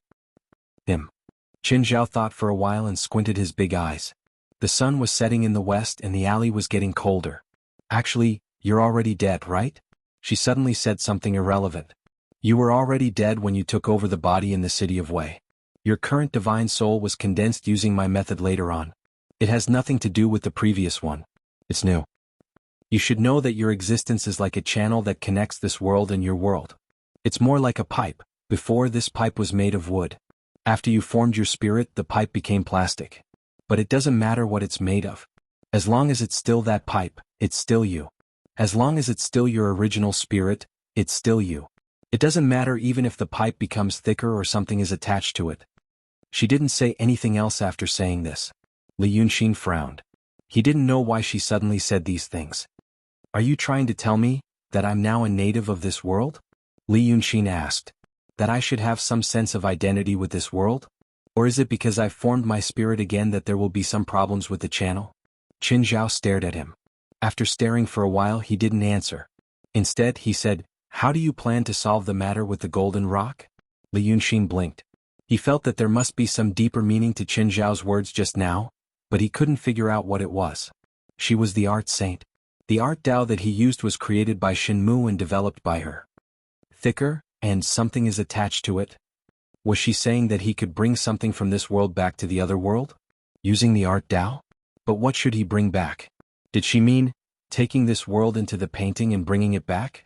But he had already known about it. However, he didn't ask further. When smart people got along, they would know what the outcome would be without saying it. Since Qin Zhao had said something ambiguous, she wouldn't give him a clearer answer. She said that she reincarnated into this girl's body to not let the people over there know their conversation. Then the thing that she said but didn't say clearly was also because she didn't want the people over there to know, so she was being vague? Li Yunxin could only keep this in mind for now and said, You can try to reveal some truth to him.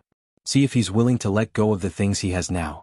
If you can, there's no need to start another dispute. As for his great upper body, at this point he suddenly had an idea. Shen Mu wanted Zhao Jin to come to this world, so she needed a great upper body as a vessel. The golden rock was a good choice. Changing one's body was something that anyone with a little bit of cultivation could do. With the golden rock's great upper body, it was easy to use the art Dao to change it into a woman's body. Although this kind of change couldn't last, this can't refer to hundreds or even thousands of years. People like Shinmu wouldn't care. Actually, other than the thought of this body's previous appearance, there was nothing to worry about. The art saint said those mysterious words and then immediately mentioned the great upper body. Was he referring to this? Was he asking him to add something extra when he transformed this body for Zhao Jin?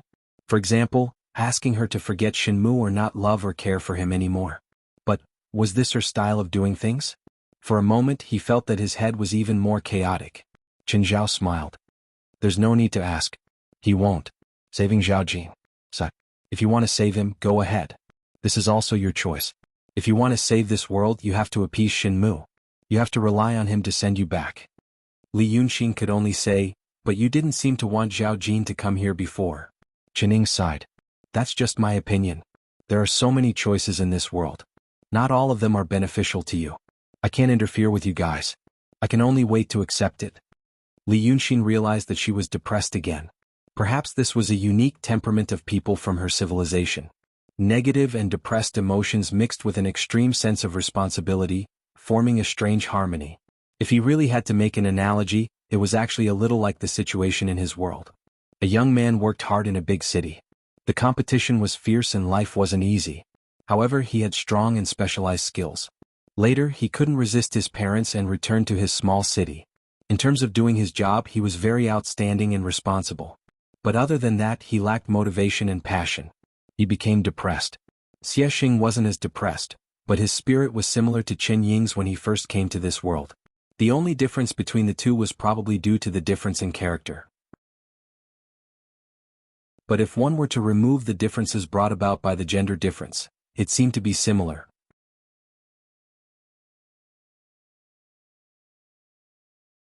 Chapter 827.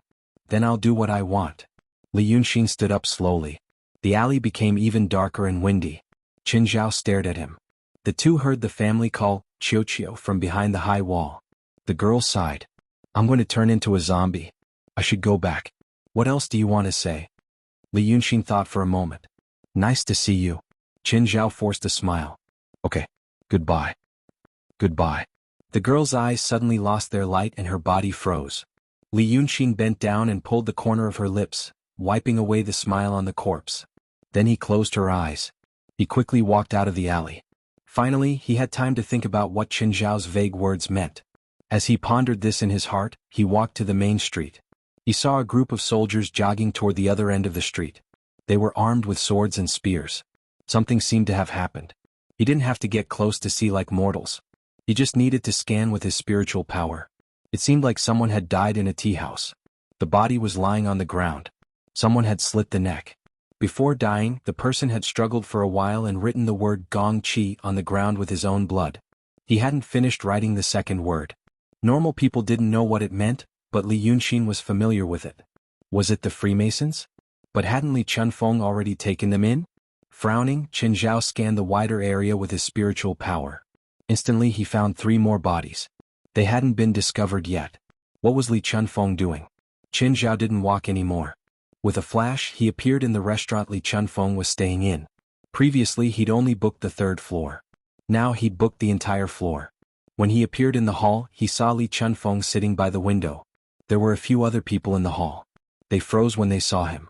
Just as they were about to scold him, Li Chunfeng said in a low voice, "This is your sect leader. Didn't you say you wanted to see him? Why don't you greet him?" Those people stared blankly for a moment, then their eyes lit up. They kowtowed and shouted in unison, "Sect master above, Zhuo Yinglu, Meizhen, Shang Yanlan, and Zhu Xiaoyu of the painting faction greet the sect master." Li Yunxin looked at them, then at Li Chunfeng. What's going on? Only then did Li Chunfeng say to them, "Get up. Tell sect master about the current situation." The 4 of them stood up. The man named Zhuo Yinglu bowed again and said in a deep voice, "Sect master, please allow me to report. I just learned that the Freemasons have defected and joined the Golden Rock Fort, and they even brought some news with them. Several disciples in the city have been killed. I wonder what else they have taken away. These people should be the newly formed school of painting in this world." Li Yunxin noticed that they were all at the transcendent state. They could be considered as decent cultivators. However, he didn't believe a single word that Zhuo Yinglu said. He didn't think that Zhuo Yinglu was lying to him, but that Zhuo Yinglu was also kept in the dark. The remnants of the Freemasons that Li Chunfeng had subdued had defected and taken away some news right under his nose? If Li Chunfeng was that stupid, he would have died a long time ago. He turned to look at him again. Li Chunfeng blinked his eyes. Thus Li Yunxin understood. She gave a faint and turned to go upstairs. Then he heard Li Chunfeng giving them some orders in the living room at a fast speed. At first glance, it sounded like some emergency measures to reduce losses. He even mentioned asking them to ask Rongjun for help in the name of Li Yunxin so that they could work together to intercept and kill the Freemasons. The four assented and made additional suggestions of their own, which were all accepted. Li Yunxin went up to the second floor and sat down at a table. By then the sun had already set behind the distant mountains. Double Tiger City became dark. Only then did he realize that he had only been in the city for a day. When he arrived in the morning, he first met Li Chunfeng. Then he saw that Li Yunxin was in a daze. Then he came back and asked Li Yunxin to find him. After strolling on the streets, Chen Zhao arrived. Now, it had only been a few hours. It was still as leisurely as when he was in Wei City. After sitting for half an hour, the streets in the city were lit up. Then he saw a few groups of Rongjun on the streets with torches in their hands, as if they were searching for someone. He sighed inwardly. Rongjun was also very efficient. He wondered if it was because of his reputation. Then Li Chunfeng also went upstairs. When he appeared at the staircase, he said, "I didn't expect Chen Zhao to see you so soon. I was caught off guard. I had to use this method." Li Yunxin turned to look at him. "You asked the Freemasons to rebel?" "Yes." Li Chunfeng waved his hand casually and the second floor lit up. "According to Chen Zhao's habits, he should only see you after a few days.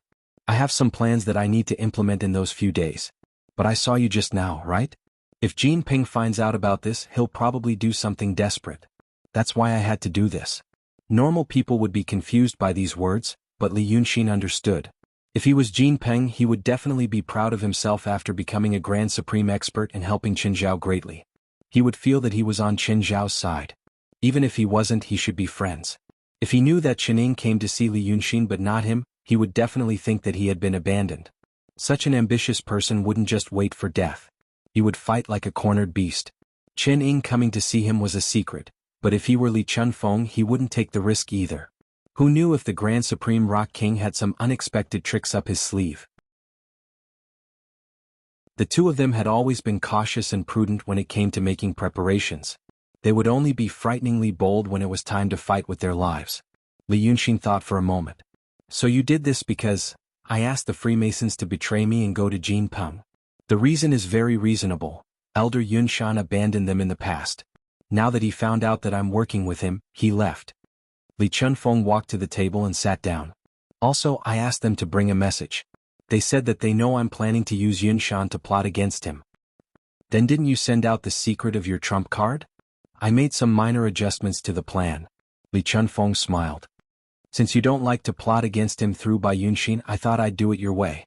But I can't let you take the risk alone. If you want to fight to your heart's content, I'll risk my life to accompany you. So I asked you to lure Jin Peng to the sky to talk and use Yunshan to attack him. Now you should really challenge him to a duel. I'll go with you. I'll tell him that since he already knows about my plan to use Yunshan, it'll be hard for us to win if we fight again. Even if we win by a narrow margin, all living beings in the world will die. Since that's the case, we can only try to make peace." Li Yunxin grunted. But since he wants to fight like a cornered beast, he definitely won't believe these words. "So I'll go to him as a hostage," Li Chunfeng said solemnly. "If I'm in his hands, even if he doesn't believe me, he'll temporarily let his guard down." Then he paused for a moment. But Li Yunxin didn't say anything. He looked like he was thinking seriously. Li Chunfeng had no choice but to say, "Then I'll immediately ask Yunshan to strike him with lightning." Li Yunxin looked up at him. "Are you serious? You'll die. It's just the most ideal situation." Li Chunfeng smiled faintly. "If I can kill Jin Peng with this strike, I'll die a worthy death. Besides, with you around, how can I really die? This is for you." As he spoke, he took out a scroll from his sleeve and handed it to Li Yunxin. Li Yunxin hesitated for a moment before unfolding it. It was none other than Li Chuanfeng's self. But this self was not a shadow, nor was it an incarnation. All the essence of his spirit was drawn out. If this thing was drawn into a formation and supplemented with powerful spiritual qi, he could create another spirit like what he did in the city of Wei. With Li Yunxin's current supernatural power, it wouldn't be difficult for him to find another body for this spirit. But at the same time, giving this thing to someone else was also putting his life in the hands of someone else. If Li Yunxin wanted to kill him or harm him, this thing alone could destroy his soul from thousands of miles away. Li Yunxin was slightly moved. I know you don't necessarily believe me. You'll feel that I'm hiding something from you. In fact, there are some things that I haven't told you. But I won't tell you those things now. This is the only way to let you understand that I'm also a human. You'll get tired of hearing me talk about blood and flesh. But it's really in my heart. Li Chunfeng was silent for a long time and said in a low voice, "If I really die because of this, you'll have time to think about it. If you really forgive me after many years, there's still a way for you to see me. I didn't teach you the method of drawing spirit before. I've only taught you bits and pieces. But cultivation has to be done step by step. I've carefully learned it in the painting school before, so my foundation is more solid than yours. Tonight we still have some kung fu. I'll teach you some more." Li Yunxin knew that at least what he said about cultivation was the truth. Cultivation seemed to be a big project. What he had learned and experienced before was just the skeleton. These things helped him advance his realm and his cultivation. But there was also a lot of flesh and blood that was slowly summarized and accumulated by more people. These flesh and blood contained many techniques and more magical uses. He should understand the principle of the method of drawing spirit that Li Chunfeng mentioned, but there were some subtle operations that he couldn't understand. For example, he was a new Grand Shang and had great power, but there were many magical uses that he had to slowly study. He fell silent. Li Chunfeng smiled and said, "Just like before, I'll teach you the technique first." Then, in a low voice, he slowly explained some of the key points of this technique. Then he broke down every detail and explained it slowly. The bright flame floating in the middle of the hall sprinkled dim yellow light, which indeed reminded Li Yunxin of the past. In the big house of the former residence, Li Chunfeng taught him the same way. He was patient and calm. After a quarter of an hour he explained everything clearly. Then Li Chunfeng looked at him. "Do you understand?" Li Yunxin said subconsciously, "I understand." So both of them were slightly stunned and fell silent. In the past, every teaching session would end with these two sentences. In the end, Li Yunxin spoke first. He frowned slightly and looked at Li Chunfeng's face. "You really regret it? What you said before was true." Li Chunfeng opened his mouth as if he had thousands of words to say. But in the end he only said, "I regret it." Li Yunxin smiled and frowned. Then he smiled and frowned. Finally he let out a long breath. "I won't let you die. In the afternoon I was walking on the street. And met a father and son. The son wasn't the father's biological son and the father knew it. He took the son to borrow money and when he got the money he took the son to eat a full meal and gambled. At that time I thought about the relationship between father and son. That gambling addict was like a scum to me, but he still had some feelings for a child who wasn't his biological son. I saw him enter the gambling house. I stood at the door but I felt very calm. There wasn't even a trace of anger. Because I understood one thing at that time. Li Yunxin took a deep breath, closed his eyes and turned his face slightly. People have sorrows that can't be freed. Bad habits are sorrows that can't be freed. Responsibilities are also sorrows that can't be freed. He remained silent for a long time. "You just should have told me earlier."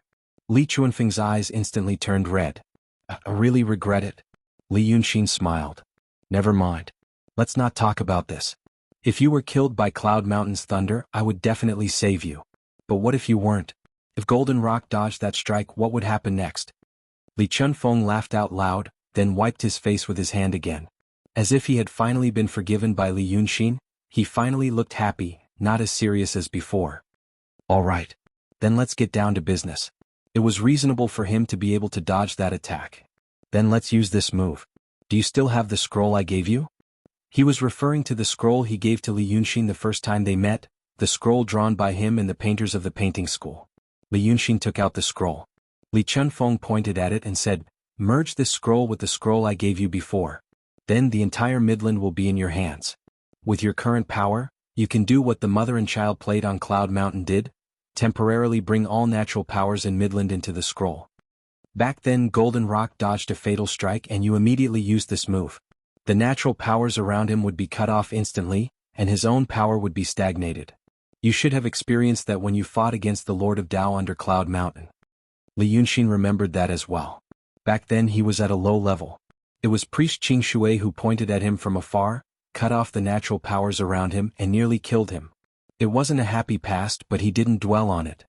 He only said, so. As he spoke, he took out the imperial heavenly scripture. The 9 seas map that Li Chunfeng had given him had already been incorporated into it. Qiao Jessen was here as well. He raised his hand and pointed at the scroll Li Chunfeng gave him.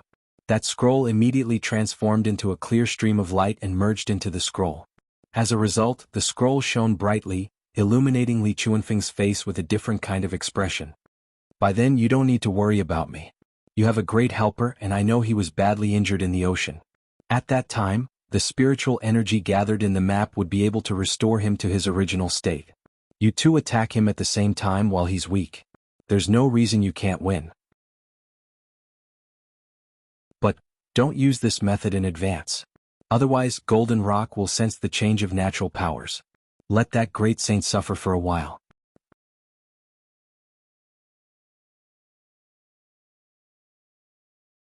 Chapter 828. Li Yunxin only said, okay.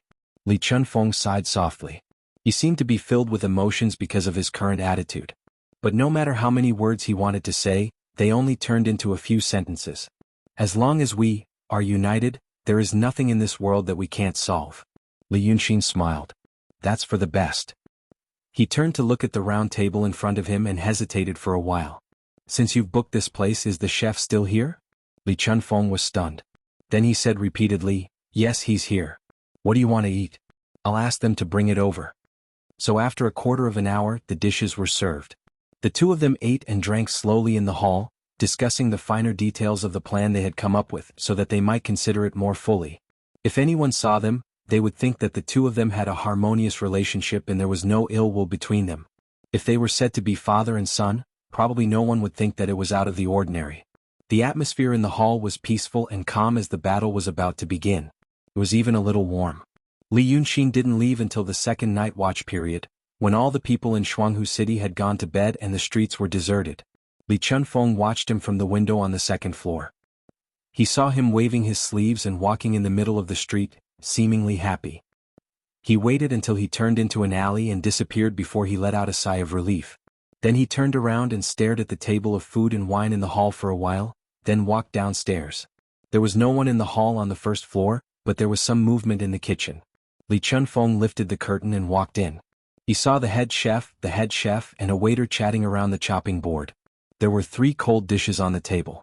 When the 3 saw him, they all straightened up and stopped talking. Li Chunfeng said, I'll go down for a while. The 3 of them removed the cold plates from the table and pushed them away together.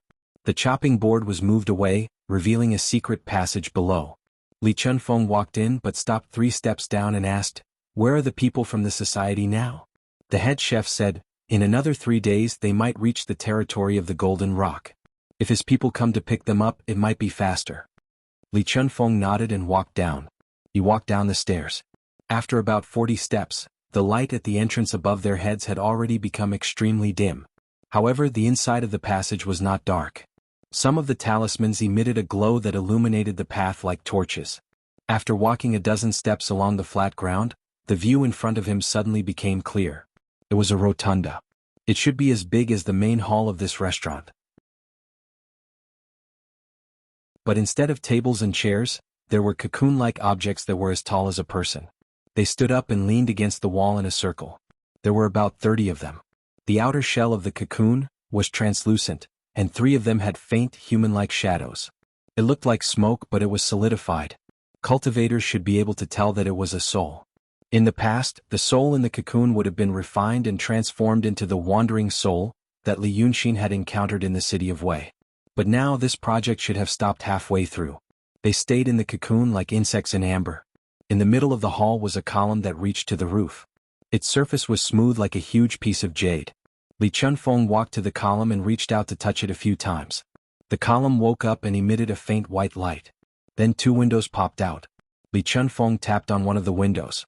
5 or 6 seconds later, a man's image appeared on the column. Professor Shen. Li Chunfeng nodded slightly at him. I've already told Li Yunxin about it. Oh, Shinmu replied and turned to look at something beside him. He seemed to be busy talking at the same time. I have something to ask you. You said that the smallest unit of energy didn't exist in your world before. Did you think of this yourself, or did the scientific community in your world confirm it? My experimental data doesn't match. You should. Li Chunfeng interrupted him. Professor Shin will have time to talk about this later. Answer my question first. Do you know what Qin Zhao and Li Yunxin talked about today? What did Li Yunxin say to him? Shinmu blinked. Huh? What did he say? Li Chunfeng sighed. Did you forget? Today Qin Zhao met Li Yunxin. And he did it through an unusual channel. Oh that. Shinmu waved his hand impatiently. There's nothing wrong with her. Everything is normal. Don't worry. Just do your own thing. Also, when will Yunshan send Zhao Jin down? Li Chunfeng shrugged. You know, we'll have to wait until we're done. When they're convinced that we won't be a threat to them anymore. Shinmu waved his hand angrily and pointed at Li Chunfeng's nose. If Li Chunfeng was here in person, he would definitely poke the tip of his nose. I'm so sick of you people. You only know how to plot against each other and waste your time on meaningless things. Don't they know that what we're doing is the optimal solution? As long as they have a bit of logical thinking, they won't worry about any random problems. The world is about to be destroyed and they're still wasting their time over some trivial things. Li Chunfeng smiled calmly. We're all ordinary people. Humph, ordinary people can't pretend to be a father and son and plot to kill him at the same time. Shinmu snorted. I really admire him. If you guys weren't involved in so many troublesome things, I wouldn't have chosen you. You're a villain and a hypocrite. Why don't you learn from the good people in the world? Li Chunfeng was silent for a moment and smiled. Good people don't live long, Professor Shin. Alright, let's not talk about this. If there's nothing wrong with Chen Zhao, it should be because Li Yunxin listened to me and didn't say much about her. That means, he didn't guard against me either. Shinmu waved his hand impatiently. I don't have time to listen to you people. What do you want from me? I hope you can guarantee that Chen Zhao and Bai Yanjun won't have any contact with Li Yunxin during this time, Li Chunfeng said. Right now Lu Gongzan isn't by his side. As long as there are no other factors interfering, I can guarantee that he won't notice anything before the final moment arrives. But if you guys cause trouble, alright, I got it. Shinmu frowned. It's simple. Li Zhen is going to die and they won't have time to care about your business. Li Chunfeng glared at him and was about to ask again. But Shinmu had already waved his hand and disappeared. He stared at the pillar and pondered for a while. Slowly, he raised his hand and extinguished the light on the pillar. At the same time, Li Yunxin stood at the corner of the street. He was 120 steps away from the restaurant where Li Chunfeng was staying. He turned into an alley from the main street and disappeared from the sight of the people in the restaurant.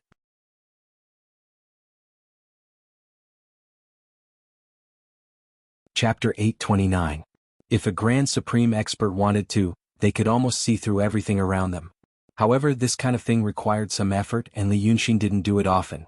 It was like an ordinary person walking on a bustling street in his world. There were many people walking and talking around him. He could see many colorful sceneries in his eyes. But most of the time he wouldn't take those words and sceneries to heart. He would only listen and look briefly before it slid past his mind. But if he wanted to, he could listen carefully and purposefully, and he could hear a lot of information. For example, why the two couples next to him were arguing, what the person on the phone was talking about. What was the situation of the granny picking pears at the fruit stall, and whether the middle-aged woman next to the child was his mother or aunt. However, this was very exhausting. It was the same for Grand Supreme Experts to observe the people and things around them. It wasn't an instinct but a technique that required divine abilities. But tonight, Li Yunxin stood at the dark street corner and did it. He observed everything in the Grand Thai restaurant where Li Chunfeng stayed, not letting go of any detail.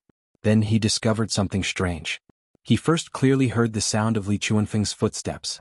He walked from the second floor to the hall on the first floor. Then he heard the sound of curtains being lifted. He should have entered the back kitchen. He could look. However, Li Chunfeng was in the profound realm, and his cultivation was considered high. A profound realm cultivator couldn't stop a Grand Supreme from looking or listening, but he could be alert. Therefore, Li Yunxin chose to listen, which was the least likely to attract attention. After that, there was no sound from the back kitchen. But he already knew that there were 3 people inside. 3 people from the Freemasons. That was the information he had gleaned from the bits and pieces of their conversation. In fact, the 3 of them were already cautious in their words. They never directly mentioned the existence of the Freemasons. However, the information revealed from the words of the two chefs and the waiter showed that they were experienced and knowledgeable, far beyond what a normal person could have. They should have been to many places and stayed in at least 6 countries.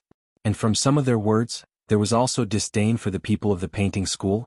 It was just a subtle emotion. They had even mentioned the words behind the cloud mountain. Even though he only mentioned it once, he was reminded by the other two, and they shut their mouths. After Li Chunfeng entered the kitchen, the 4 of them fell silent. The voice became muffled and indistinct, and he could only catch 1 or 2 unimportant words. Actually, if he used his divine powers, he would be able to hear them more clearly. However, Li Yunxin realized that someone had done something. It was a technique that could restrict even a Grand Supreme like him. Li Yunxin was slightly stunned and quickly retracted his divine art. He had been standing at the entrance of the alley with a smooth blue stone behind him. This kind of stone was very common in Twin Tigers City. It was a place where people rested, and it was equivalent to the benches on the roadside in his time. He slowly sat down on this rock and could see the corner of Hong Tai Lu. After a moment of silence, he said in a low voice, "Li Chunfeng." He should have realized that something was amiss a few days ago or even earlier. From the moment Bai Yanjun showed up until now, he had never had the right to contact the people on the other side. He had thought that was the case, but later he learned that Li Chunfeng could. Even now he had become this savior in their words, but it seemed that he was still excluded. This meant one thing: the people on the other side might have different factions and opinions.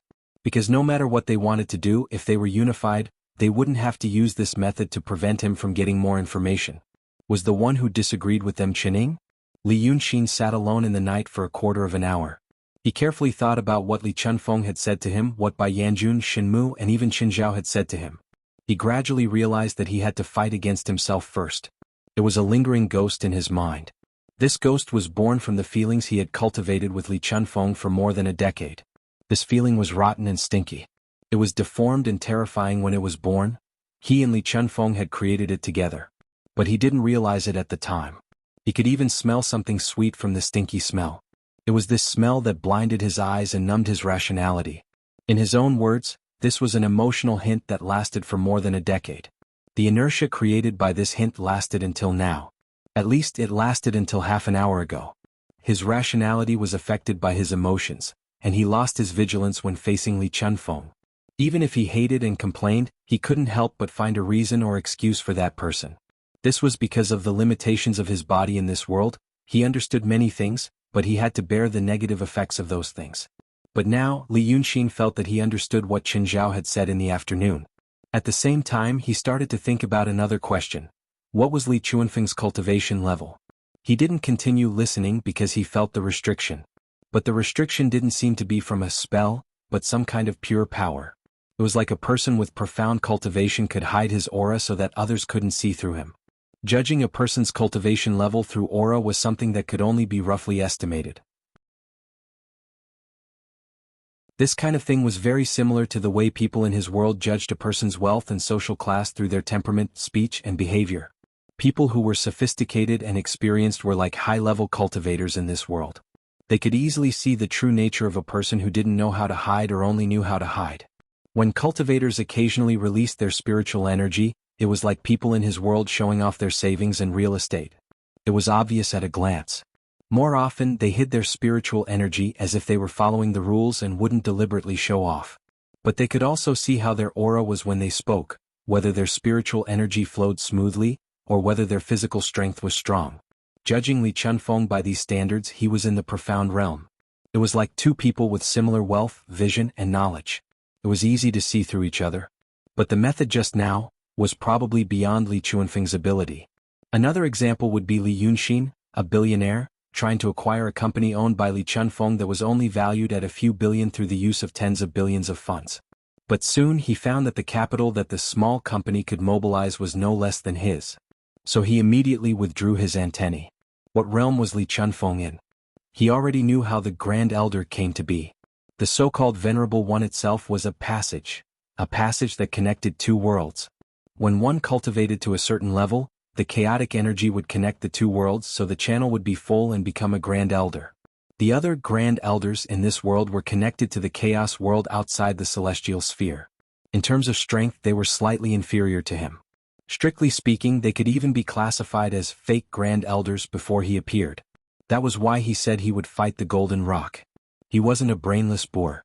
Even if he wanted to do whatever he wanted, he would always consider his strength. As for Li Chunfeng, he said that his previous world had been destroyed. The other end of the channel was gone. He shouldn't be able to reach such a realm, if what he said was true. But how could he dare to believe that he might be telling the truth? Somewhere in his heart was annoyed and stagnant. But Li Yunxin told his feelings to slide past that place. He didn't want to touch it. Like a wounded person, he carefully slid his hand over the wound. He knew it was there, but he didn't have the courage, energy, or the need to see it. He sat for a while, raised the corner of his mouth, got up and walked away. In the next 3 days, Li Chunfeng didn't see Li Yunxin. On the 4th night, Li Yunxin appeared in a courtyard in Qingdu. Before that, he had stayed on the streets of Qingdu for a long time. He looked at the Taoist temple where the wolf monster used to live in the city, looked at the former Moonenju and had a meal. The courtyard wasn't big, but it was unimaginably neat and clean in this era. Although it was early spring and the flowers and trees looked lonely, they were dense under the shadow of the moon, which was a unique scenery. Obviously, these things were carefully taken care of. About every quarter of an hour, a team of guards with halberds and swords would silently walk through the courtyard. They all looked capable. But they didn't notice that there was one more person in the courtyard. Li Yunxin passed through the courtyard and came face to face with these guards. Then he walked straight to the door and pushed it open. The people in the room hadn't rested yet. A man in a black robe with gold piercings and an old man standing in the shadows. Hearing the door open, they looked up at the same time. The old man frowned and was about to say something in a low voice, but the man's eyes were wide open. Li, very impressive. Li Yunxin closed the door and looked at him with a smile. Master Ying's attire is a bit like the old Emperor Li. But now your family business is bigger than the old Emperor Li. Seeing his master's reaction and hearing this, the old man immediately shut his mouth. This old official vaguely guessed who the visitor was. Ingjuren opened his mouth and after a while, he walked out from behind the table with large strides. But before he could speak, Li Yunxin had already walked to the chair by the window and sat down. He said, "Back in the city of Wei, I said that you would do great things if you followed me. You didn't think it would be so big before. I passed by your place a few days ago and heard that you set up an altar to welcome me. But I was busy at that time and had a lot of things to deal with. And I was afraid that you would ask me for a way to cultivate immortality when I saw you, so I left. I heard that you were very embarrassed." Ingjuren was finally able to speak. He said in a low voice, "You are an immortal, so you will always be busy. I don't care about my face. I am an emperor now, but I am still a martial artist at heart. We martial artists have our own pursuits and broad-mindedness, so we are least afraid of being misunderstood. I used to think that you would always come to see me. Now that you really came, it means that my belief is not wrong." Li Yunxin laughed. "If my worldview could be as self-consistent as yours, it would really save me a lot of trouble." Ingjuren stood in front of him and was silent for a moment. He said, "People in the world are not strong enough. I'm just strong-willed. In this aspect, maybe I am much better than many other cultivators." Li Yunxin smiled knowingly. "You haven't given up yet. Still want to cultivate?" Ingjuren looked at him seriously. "You know that I used to cultivate the 7-kill formula? What I want is to have the desire to kill. If it is so easy to give up, I would have been dead long ago." Li Yunxin stopped laughing and looked at him seriously. "I didn't come here today to argue with you about this issue. If you insist on asking me for the method of cultivation, I will leave immediately." The old Zhongguan knew what kind of person Li Yunxin was. But when he saw the face of this legendary figure who was so powerful that he could overturn rivers and seas with a wave of his hand, he was not worried at all. Because he knew that His Majesty could easily resolve this kind of stalemate. So he heard His Majesty immediately say, "Then forget it. We martial artists pay attention to the determination of the mind. But if we do it knowing that it is impossible, it will become an obsession. If you don't want to cultivate, then don't cultivate." Li Yunxin sighed. "I really don't know who you learned your brilliant theoretical level from. Sit, you are the emperor now, why are you standing and talking? Maybe I have something to ask of you." The Zhongguan in the shadows breathed a sigh of relief. Ingjuren really sat down as he was told. But he just sat on the table. What can you ask of me?" Li Yunxin was silent for a moment and shook his head. "So, I don't want you to cultivate. What's so good about it? I have cultivated since I was a child and I have a father who also cultivates. In the end, I was involved in a bunch of cultivation world matters, and the father and son became enemies, for a whole year. It was only a few days ago that we talked things out and realized that these days were all misunderstandings.